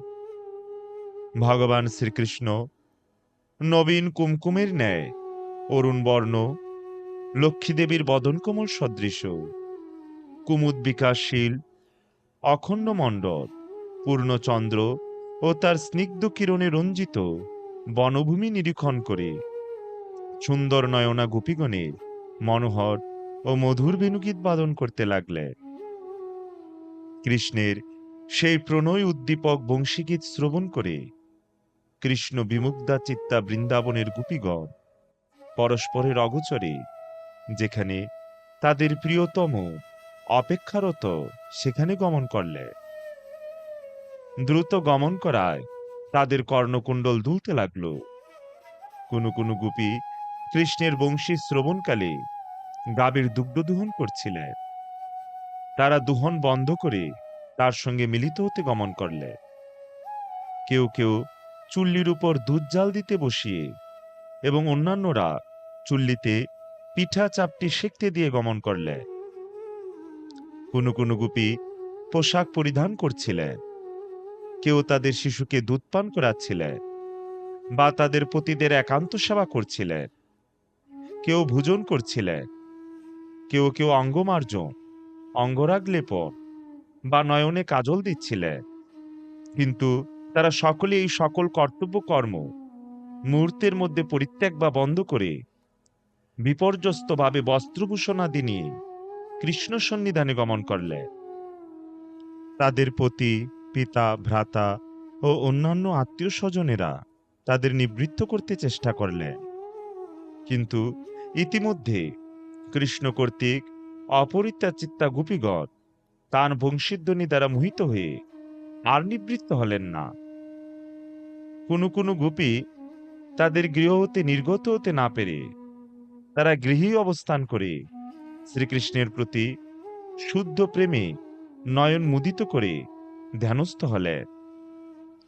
কৃষ্ণ দর্শনে নয়নে অপরাগ সকল গোপীগণের দুঃসহ প্রিয়জন বিরহজনিত তীব্রতাপে তাদের সকল অশুভ কর্ম দগ্ধীভূত হল। তার ধ্যান দ্বারা তার আলিঙ্গন অনুভূত হওয়ার আনন্দে তাদের জাগতিক দুঃখ ক্ষীণ হল। পরমাত্মা কৃষ্ণকে তাদের উপপতি ভাবনা করে তারা অন্তরঙ্গ ভাবের সঙ্গ করার ফলে তাদের অশেষ কর্মবন্ধন নাশ হওয়ায় তারা তাদের গুণময় দেহ পরিত্যাগ করলেন। শ্রী পরীক্ষিত মহারাজ বললেন, হে মুনিবর, গোপীরা কৃষ্ণকে পরম ব্রহ্মরূপে নয়, কেবলমাত্র তাদের প্রিয়তম রূপেই অবগত ছিলেন। তাহলে কিভাবে গুণময় বিষয়ে আসক্ত চিত্তা গোপীরা জরাসক্তি হতে মুক্তি লাভ করেছিলেন? শ্রীল সুখদেব গোস্বামী বললেন, এই ব্যাপারটি তোমার কাছে আমি পূর্বেই বর্ণনা করেছি। শিশুপাল কৃষ্ণ বিদ্বেষী হওয়া সত্ত্বেও যখন সিদ্ধিলাভ করেছিল, তখন ভগবানের প্রিয় ভক্তগণের কথা আর কি বলবার আছে। হে রাজন, পরমেশ্বর ভগবান অবিনাশী, অপরিমেয়, নির্গুণ ও গুণনিয়ন্তা। মানবের পরম মঙ্গলের জন্যই এই জগতে তিনি স্বয়ং আবির্ভূত হন। যারা অবিরত তাদের কাম, ক্রোধ, ভয়, স্নেহ, ঐক্য বা সৌহার্দ্য ভগবান শ্রীহরির উদ্দেশ্যে পরিচালিত করেন, তারা অবশ্যই তার তন্ময়তা লাভ করে। জন্মরহিত যোগেশ্বরেশ্বর পরম পুরুষোত্তম ভগবান শ্রীকৃষ্ণ সম্বন্ধে তোমার বিস্মিত হওয়া উচিত নয়। শেষ পর্যন্ত এই ভগবানই জগৎকে মুক্তি প্রদান করে। ব্রজনারীদের উপস্থিত দর্শন করে বাগ্মী শ্রেষ্ঠ শ্রীকৃষ্ণ মনোহর বাক্যে তাদের সম্ভাষণ করলে তাদের হৃদয় বিমোহিত হল। ভগবান কৃষ্ণ বললেন, হে পরম সৌভাগ্যবতী রমণীগণ, স্বাগতম। আমি তোমাদের প্রীতির জন্য কি করব? ব্রজের সকল কুশল তো? তোমাদের আগমনের কারণ কি বলো? এই রাত্রি অতি ভয়ঙ্কর এবং ভয়ঙ্কর প্রাণীরা চারিদিকে উৎপেতে আছে। ব্রজে ফিরে যাও। হে সুমধ্যমা সুন্দরীগণ, এই স্থানটি নারীদের জন্য উপযুক্ত নয়। তোমাদের গৃহে না পেয়ে তোমাদের মাতা, পিতা, পুত্র, ভ্রাতা ও পতিগণ অবশ্যই তোমাদের অন্বেষণ করবে। তোমাদের পরিবারের সদস্যদের উদ্বেগের কারণ হয়েও না। এখন তোমরা চন্দ্রকিরণে রঞ্জিত বৃন্দাবনের পুষ্পাপূর্ণ বন দর্শন করো। তোমরা যমুনা থেকে আগত শান্ত বাতাসে কম্পমান পল্লবযুক্ত বৃক্ষের শোভা দর্শন করেছ। এখন তাই গোষ্ঠী ফিরে যাও, বিলম্ব করো না। হে সতী নারীগণ, তোমাদের পতিদের সেবা করো এবং ক্রন্দনরত শিশু ও গোবৎসদের দুগ্ধপান করাও। তাছাড়া সম্ভবত আমার প্রতি প্রবল প্রেমবশত তোমাদের চিত্ত বশীভূত হওয়াতে তোমরা এখানে আগমন করেছ। তোমাদের জন্য এটি অবশ্যই যথেষ্ট প্রশংসনীয়, কারণ স্বভাবত সকল প্রাণী আমার প্রতি প্রীতিভাবযুক্ত হয়ে থাকে। নারীর পরম ধর্ম ঐকান্তিকভাবে তার স্বামীর সেবা করা, স্বামীর পরিবারের প্রতি সুব্যবহার করা এবং তার সন্তানদের লালন পালন করা। যে সকল নারী পরজন্মে সদ্গতি লাভ করতে চান, তাদের স্বামী ধর্মাচরণ থেকে পতিত না হলে শুধুমাত্র বিরক্তিকর, ভাগ্যহীন, বয়োবৃদ্ধ, বুদ্ধিহীন, ব্যাধিগ্রস্ত বা ধনহীন হলে তাকে ত্যাগ করা কখনোই উচিত নয়। কুলনারীর উপপত্তি সংক্রান্ত তুচ্ছ সুখ স্বর্গবিরোধী, যশনাশক, দুঃখোৎপাদক, ভয়াবহ এবং সকল সময়ই তা নিন্দিত হয়ে থাকে। আমার কথা শ্রবণ, আমার বিগ্রহ দর্শন, আমার ধ্যান এবং আমার মহিমা কীর্তন দ্বারা আমার জন্য যেমন অপাকৃত প্রেমের উদয় হয়, নিকটে অবস্থানের দ্বারা তেমন হয় না। তাই তোমাদের গৃহে তোমরা ফিরে যাও। শ্রীল সুখদেব গোস্বামী বললে, এইভাবে গোবিন্দ কথিত অপ্রিয় বাক্য শ্রবণ করে গোপীগণ বিষাদগ্রস্ত ও বিফল মনোরথ হয়ে অপার উদ্বেগ অনুভব করলে। দুঃখিত দীর্ঘ নিঃশ্বাসে তাদের বিম্বাদর শুষ্ক হলে তারা অবনত মস্তকে তাদের বৃদ্ধাঙ্গুষ্ঠ দিয়ে ভূমিতে আঁচড় কাটছিলে। তাদের দুচোখ দিয়ে কাজলযুক্ত অশ্রুধারায় স্তনে লিপ্ত কুমকুম ধৌত হয়েছিল। এইভাবে দুঃখ ভারাক্রান্ত হয়ে তারা নীরবে দাঁড়িয়ে রইলে। কৃষ্ণ তাদের প্রিয়তমা হওয়া সত্ত্বেও এবং তার জন্য তারা সকল কামনা পরিত্যাগ করলেও তিনি তাদের প্রতি অপ্রিয় বাক্য বলেছিলেন। তৎসত্ত্বেও তারা দৃঢ়ভাবে কৃষ্ণের প্রতি আসক্ত চিত্তা রইলেন। রুদন বন্ধ করে, চোখ মার্জন করে তারা ঈষৎ কোপের সঙ্গে গদগদ স্বরে বলতে লাগলে, হে সর্বব্যাপী সর্বশক্তিমান পুরুষ, আপনার এভাবে নিষ্ঠুর কথা বলা উচিত নয়। আমরা যারা আপনার পাদপদ্মমূলে সমস্ত ইন্দ্রিয় পরিতৃপ্তির বিষয়াদি পরিত্যাগ করেছি, তাদের বর্জন করবেন না। হে কৃপাপরাণ মুখ, যেমন আদিপুরুষ নারায়ণ মুমুক্ষু মুক্তিকামী ভক্তদের সাথে বিনিময় করেন, সেইভাবে আমাদের সাথে প্রেম বিনিময় করুন। হে প্রিয় কৃষ্ণ, ধর্মজ্ঞ রূপে আপনি আমাদের উপদেশ প্রদান করেছেন যে পতি, পুত্র ও আত্মীয় বন্ধুগণের সেবা করাই স্ত্রীগণের ধর্ম। আমরা তা মান্য করি, কিন্তু প্রকৃতপক্ষে আপনার প্রতি এই সেবা করা উচিত, কারণ আপনি সকল প্রাণীর পরম বন্ধু স্বরূপ। আপনি তাদের আত্মীয়, পতি ও আত্মা। দক্ষ আত্মহিতৈষীগণ নিত্যপ্রিয় আত্মরূপী আপনার প্রতি সর্বদা তাদের ভক্তি চালিত করে। আমাদের পতি, পুত্র ও আত্মীয় বন্ধুদের দ্বারা কি লাভ হয়, যারা কেবল পীড়া দান করে? অতএব হে পরমেশ্বর, আমাদের কৃপা করুন। হে কমল নয়ন, আপনার সঙ্গলাভের জন্য আমাদের চিরকালের আশা দয়া করে ছিন্ন করবেন না। আমাদের যে মন ও হাত এতাবৎকাল গৃহকর্মে মগ্ন ছিল, তা আপনি সহজেই অপহরণ করেছেন। এখন আমাদের পা দুখানি এক পাও আপনার পাদপদ্ম মূল থেকে চালিত হতে চায় না, আর সেখানে গিয়েই বা আমরা কি করব? হে শ্রীকৃষ্ণ, আপনার সহাস্য অবলোকন ও বংশীর সুমধুর সঙ্গীতে আমাদের হৃদয়ের অভ্যন্তরে যে অগ্নি প্রজ্বলিত হয়েছে, সেখানে আপনার অধরামৃত সিঞ্চন করুন। তা যদি না করেন, হে সখে, আপনার বিরহানলে আমাদের দেহকে ন্যস্ত করে ধ্যান যোগে যুগীর ন্যায় আপনার চরণকমল লাভ করব। হে কমল লোচন, আপনার পদতলের স্পর্শ লক্ষ্মীদেবীর কাছে উৎসব স্বরূপ। অরণ্যবাসী জনপ্রিয় আপনার ওই পাদপদ্মদয় আমরাও স্পর্শ করব।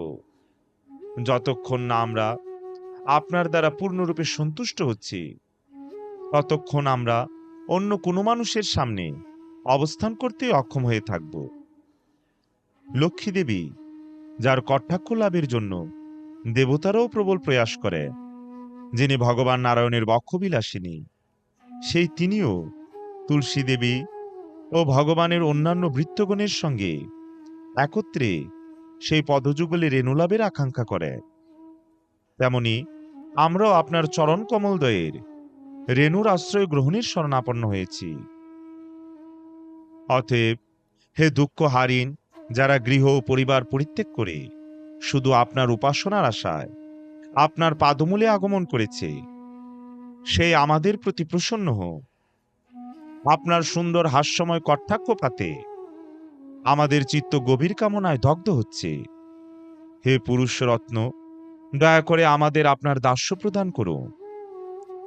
আপনার অলঙ্কৃত মুখমণ্ডল, আপনার কর্ণকুণ্ডলের সৌন্দর্যমণ্ডিত গণ্ডস্থল, আপনার অধরের সুধা, ঈষৎ হাস্যযুক্ত অবলোকন, অভয় প্রদানকারী বাহুযুগল এবং লক্ষ্মী দেবীর আনন্দের একমাত্র উৎসস্বরূপ আপনার বক্ষস্থল দর্শন করে আমরা আপনার দাসী হয়েছি। হে কৃষ্ণ, আপনার মধুর বংশীধ্বনি শ্রবণে সম্মোহিত হয়ে ত্রিজগতের কোন নারী না তার ধর্মীয় আচরণ হতে বিচলিত হয়েছে? আপনার সৌন্দর্য সমগ্র ত্রিভুবনকে পবিত্র করে।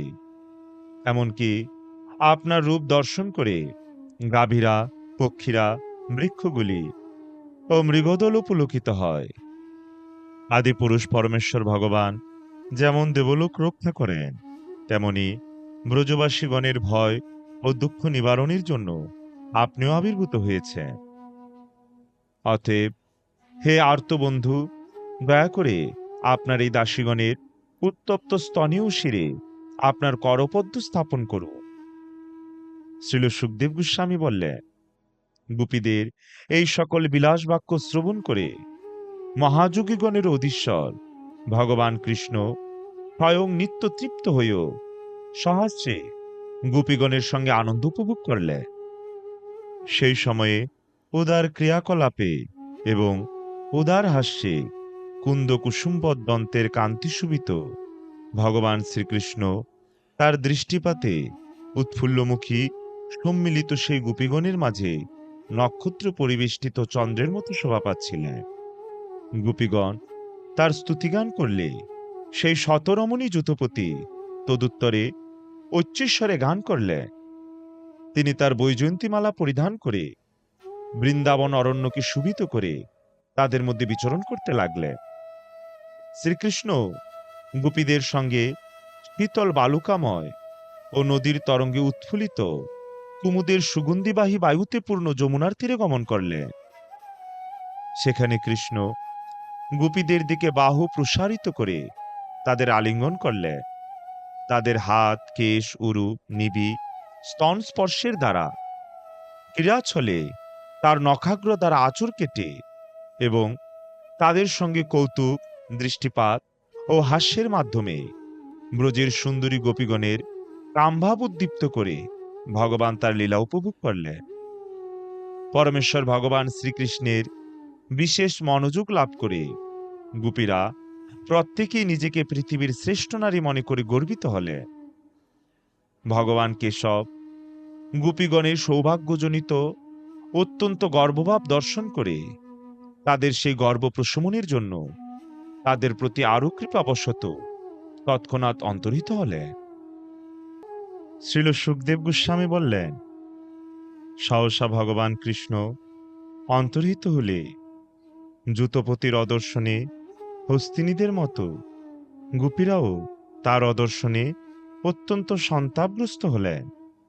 গোপীরা বিভুর হৃদয়ে শ্রীকৃষ্ণের গমন ভঙ্গি, অনুরাগ হাস্য, সবিলাস দৃষ্টিপাত, মনোরম আলাপ ও তাদের সঙ্গে আরো অন্যান্য লীলাবিলাসের কথা স্মরণ করছিলেন।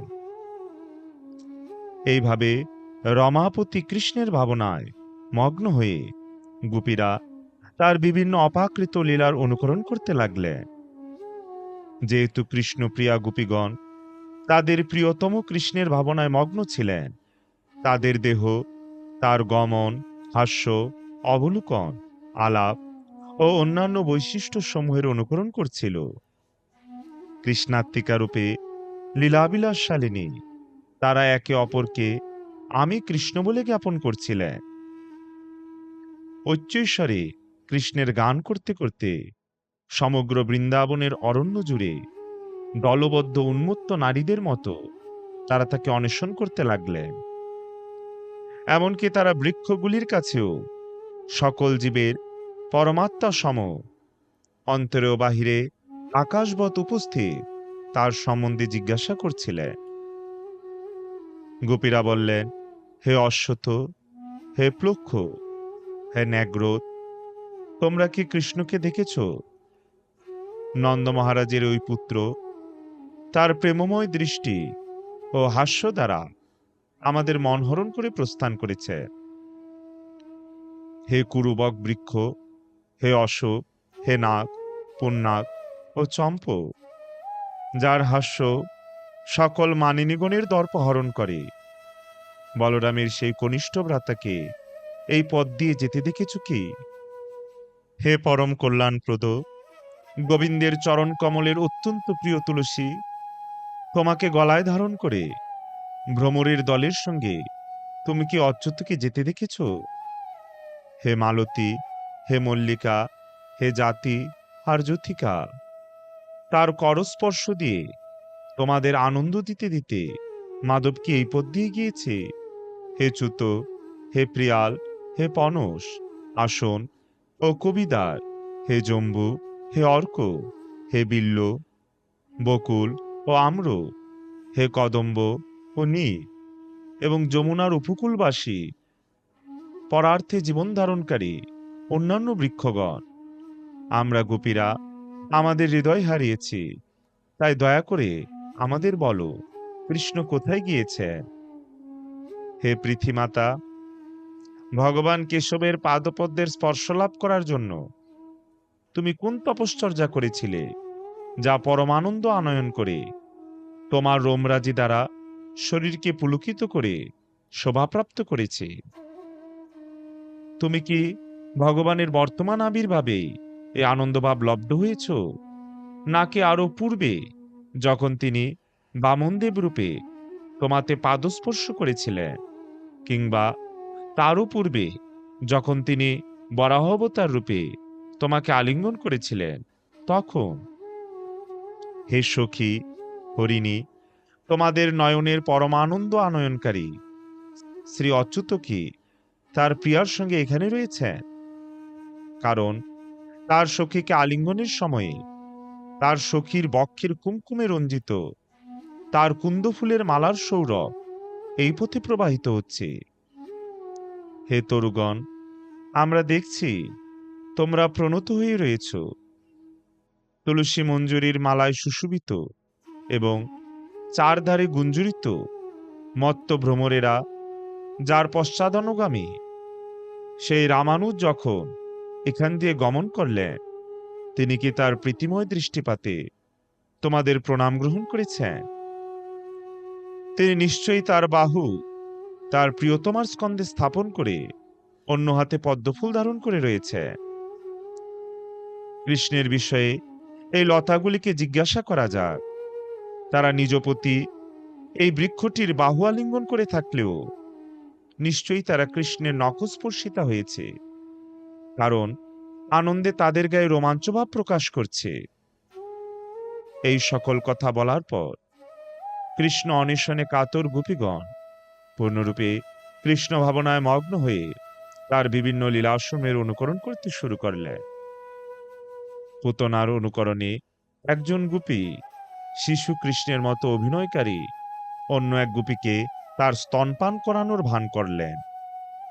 আরেকজন গোপী ক্রন্দনরত শিশু কৃষ্ণের অনুকরণে শকটাসুরের অভিনয়কারী এক গোপীকে পদাঘাত করলেন।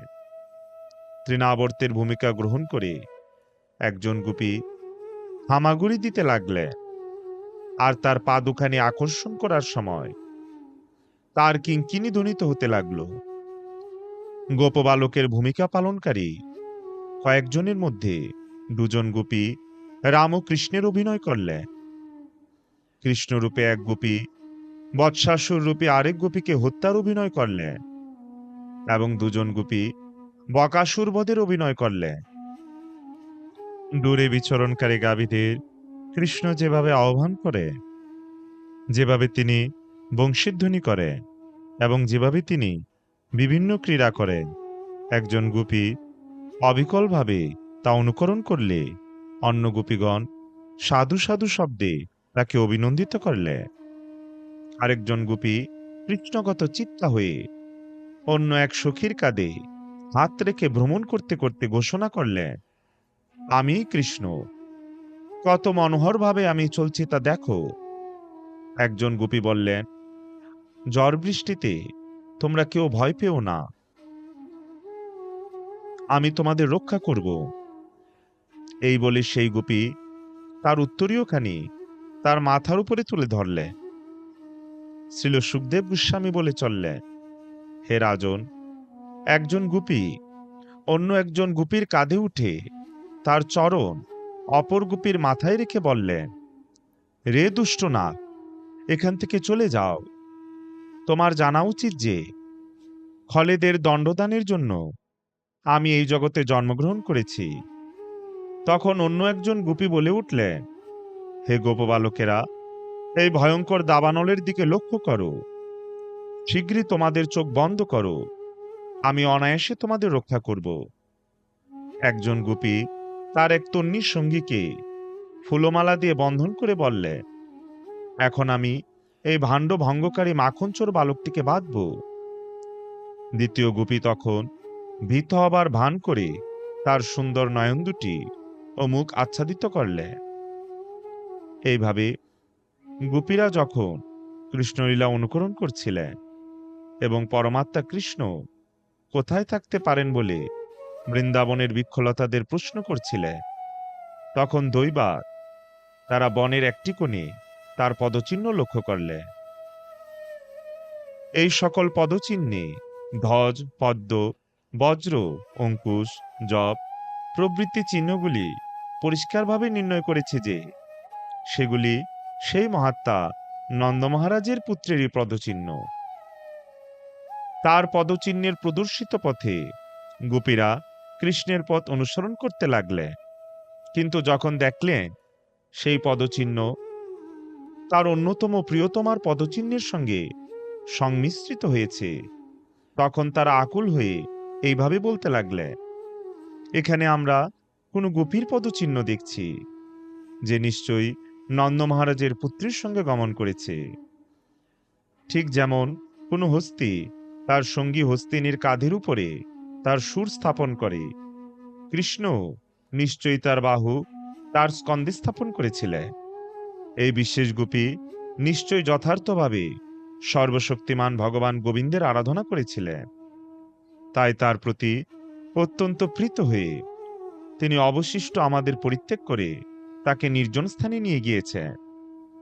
হে গোপীগণ, গোবিন্দের পাদপদ্ম রেণু এতই পবিত্র যে ব্রহ্মা, শিব ও রমাদেবীও পাপ নাশের জন্য সেই রেণু তাদের মস্তকে ধারণ করে। সেই বিশেষ গোপীর পদচিহ্নগুলি আমাদের অতিশয় ক্ষুব্ধ করছে। সমস্ত গোপীদের মধ্যে সে একা নির্জনে অপহৃত হয়ে শ্রীকৃষ্ণের অদর্শুদা পান করছে। দেখো, এখানে আমরা তার পদচিহ্ন দেখতে পাচ্ছি না। নিশ্চয়ই তৃণাঙ্কুর তার সুকুমল পদতল ব্যথিত করছিল, তাই তার প্রিয়তম তার প্রিয়সীকে স্কন্ধে ধারণ করে। হে গোপীগণ, লক্ষ্য করো, তার প্রিয়তমার ভার বহন নিশ্চয়ই তার কাছে কষ্টকর হয়েছিল, আর তাই এই স্থানে কামপীড়িত কৃষ্ণের পদচিহ্নগুলি ভূমিতে কতখানি গভীর হয়েছে। আর এখানে পুষ্পচয়নের জন্য সেই মহাত্মা চতুর্বালকটি নিশ্চয়ই তার প্রেয়সীকে নামিয়েছিলেন। দেখো, প্রিয়তম কৃষ্ণ এই স্থানে কিভাবে তার প্রিয়তমার জন্য পুষ্পচয়ন করেছেন। এখানে তিনি কেবলমাত্র তার পদদ্বয়ের সম্মুখভাগের চিহ্ন রেখে গেছেন, কারণ ফুলের নাগাল পাবার জন্য তিনি তার পায়ের আঙুলের উপরে দাঁড়িয়েছিলেন। কৃষ্ণ নিশ্চয় এখানে তার প্রেয়সীর ক্লেশ প্রদানের জন্য উপবেশন করেছিলেন। তার চয়ন করা পুষ্পে সেই কামী বালক নিশ্চয়ই সেই কামিনীকে চূড়া নির্মাণ করে দিয়েছিলেন। ভগবান কৃষ্ণ সক্রিয় আত্মারাম ও স্বয়ংসম্পূর্ণ হওয়া সত্ত্বেও সাধারণ কামুক মানুষের দুর্দশা ও নারীদের দুরাত্মতা প্রদর্শনের জন্য সেই গোপীর সঙ্গে বিহার করেছিলেন। সম্পূর্ণরূপে বিভ্রান্তমনা গোপীরা বিচরণ করতে করতে কৃষ্ণের বিবিধ লীলাসমূহের চিহ্ন দেখাচ্ছিলেন। অন্য সকল গোপীদের পরিত্যাগ করে যে বিশেষ গোপীকে কৃষ্ণ নির্জনবনে নিয়ে গিয়েছিলেন, তিনি নিজেকে অন্যান্য নারীদের মধ্যে শ্রেষ্ঠা বিবেচনা করে ভাবতে লাগলেন। অন্যান্য গোপীরা কামবেগে সমাগতা হলেও আমার প্রিয়তম অন্য গোপীদের পরিত্যাগ করে কেবলমাত্র আমাকেই গ্রহণ করেছে। বৃন্দাবনের অরণ্যের এক অংশ দিয়ে প্রণয় যুগল যখন গমন করছিলেন, তখন সেই বিশেষ গোপী নিজের জন্য গর্ব অনুভব করে ভগবান কেশবকে বললেন, আমি আর হাঁটতে পারবো না, যেখানে তুমি যেতে চাও আমাকে বহন করে নিয়ে চলো। এইভাবে শুনে শ্রীকৃষ্ণ উত্তর দিলেন, আমার কাঁধে আরোহণ করো। কিন্তু এই কথা বলার সঙ্গে সঙ্গে তিনি অন্তর্হিত হলেন। তার প্রিয়তমা তখনই অনুতাপ করতে লাগলেন। তিনি ক্রন্দন করলেন, হে নাথ, হে রমন, হে প্রিয়তম, তুমি কোথায়, তুমি কোথায়? হে মহাবাহু, হে সখা, তোমার দীনদাসীকে দয়া করে তোমার দর্শন দান করো। শ্রীল সুখদেব গোস্বামী বললেন, শ্রীকৃষ্ণের গমন পথ অন্বেষণ করতে করতে অদূরে তার প্রিয় বিরহমোহিত দুঃখিতা সখীকে তারা দেখতে পেলে। মাধব কিভাবে তাকে সম্মান প্রদান করেছিলেন, কিন্তু তার দৌরাত্ম্যবশত কিভাবে তখন তিনি অবমাননা ভোগ করলেন, তিনি তাদের সেই সব কথা বললেন। এই সমস্ত কথা শ্রবণ করে গোপীরা অত্যন্ত বিস্মিত হয়েছিলেন। অতঃপর চন্দ্রালোকে যতদূর দেখা যায় ততদূর পর্যন্ত গোপীগণ কৃষ্ণের অন্বেষণে বনের গভীরে প্রবেশ করলেন। কিন্তু তারা যখন অন্ধকারে নিমজ্জিত হলেন, তখন তারা নিবৃত্ত হলেন। তখন শ্রীকৃষ্ণগত চিত্তা, তদালাপরতা এবং তার লীলা অনুকরণে তদাত্মিকা গোপীগণ ঐচ্যৈশ্বরে কৃষ্ণ গুণগান করতে করতে তাদের নিজ নিজ গৃহের কথা সম্পূর্ণ বিস্মৃত হলেন। গোপীগণ পুনরায় কালিন্দী তটে আগমন করে কৃষ্ণকে ভাবতে ভাবতে তার আগমন আকাঙ্ক্ষায় একত্রে উপবেশন করে তার গান করতে লাগলেন। ওম তৎসৎ ইতি শ্রীমন মহর্ষি ব্যাসদেব প্রণীত পারমহংসী সংহিতা শ্রীমদ্ ভাগবত মহাপুরাণের দশম স্কন্ধ হতে গোপীগণের কৃষ্ণের বংশীধ্বনি মহিমা কীর্তন থেকে শুরু করে গোপীগণের কৃষ্ণ অন্বেষণ পর্যন্ত বিবিধ লীলার বর্ণন এখানেই সমাপ্ত। সবাইকে পরবর্তী ভিডিও দেখার আমন্ত্রণ রইল। জয় জয় গ্রন্থরাজ শ্রী শ্রীমদ্ ভাগবত মহাপুরাণের জয়। ভাগবত কথা শ্রবণকারী সকল ভক্তবৃন্দের জয়। জয় শ্রীকৃষ্ণ চৈতন্য প্রভু নিত্যানন্দ শ্রী অদ্বৈত গদাধর শ্রীবাসাদি শ্রী গৌর ভক্তবৃন্দ। হরে কৃষ্ণ কৃষ্ণ কৃষ্ণ হরে হরে, হরে রাম রাম রাম হরে হরে। জয় শ্রী হরি।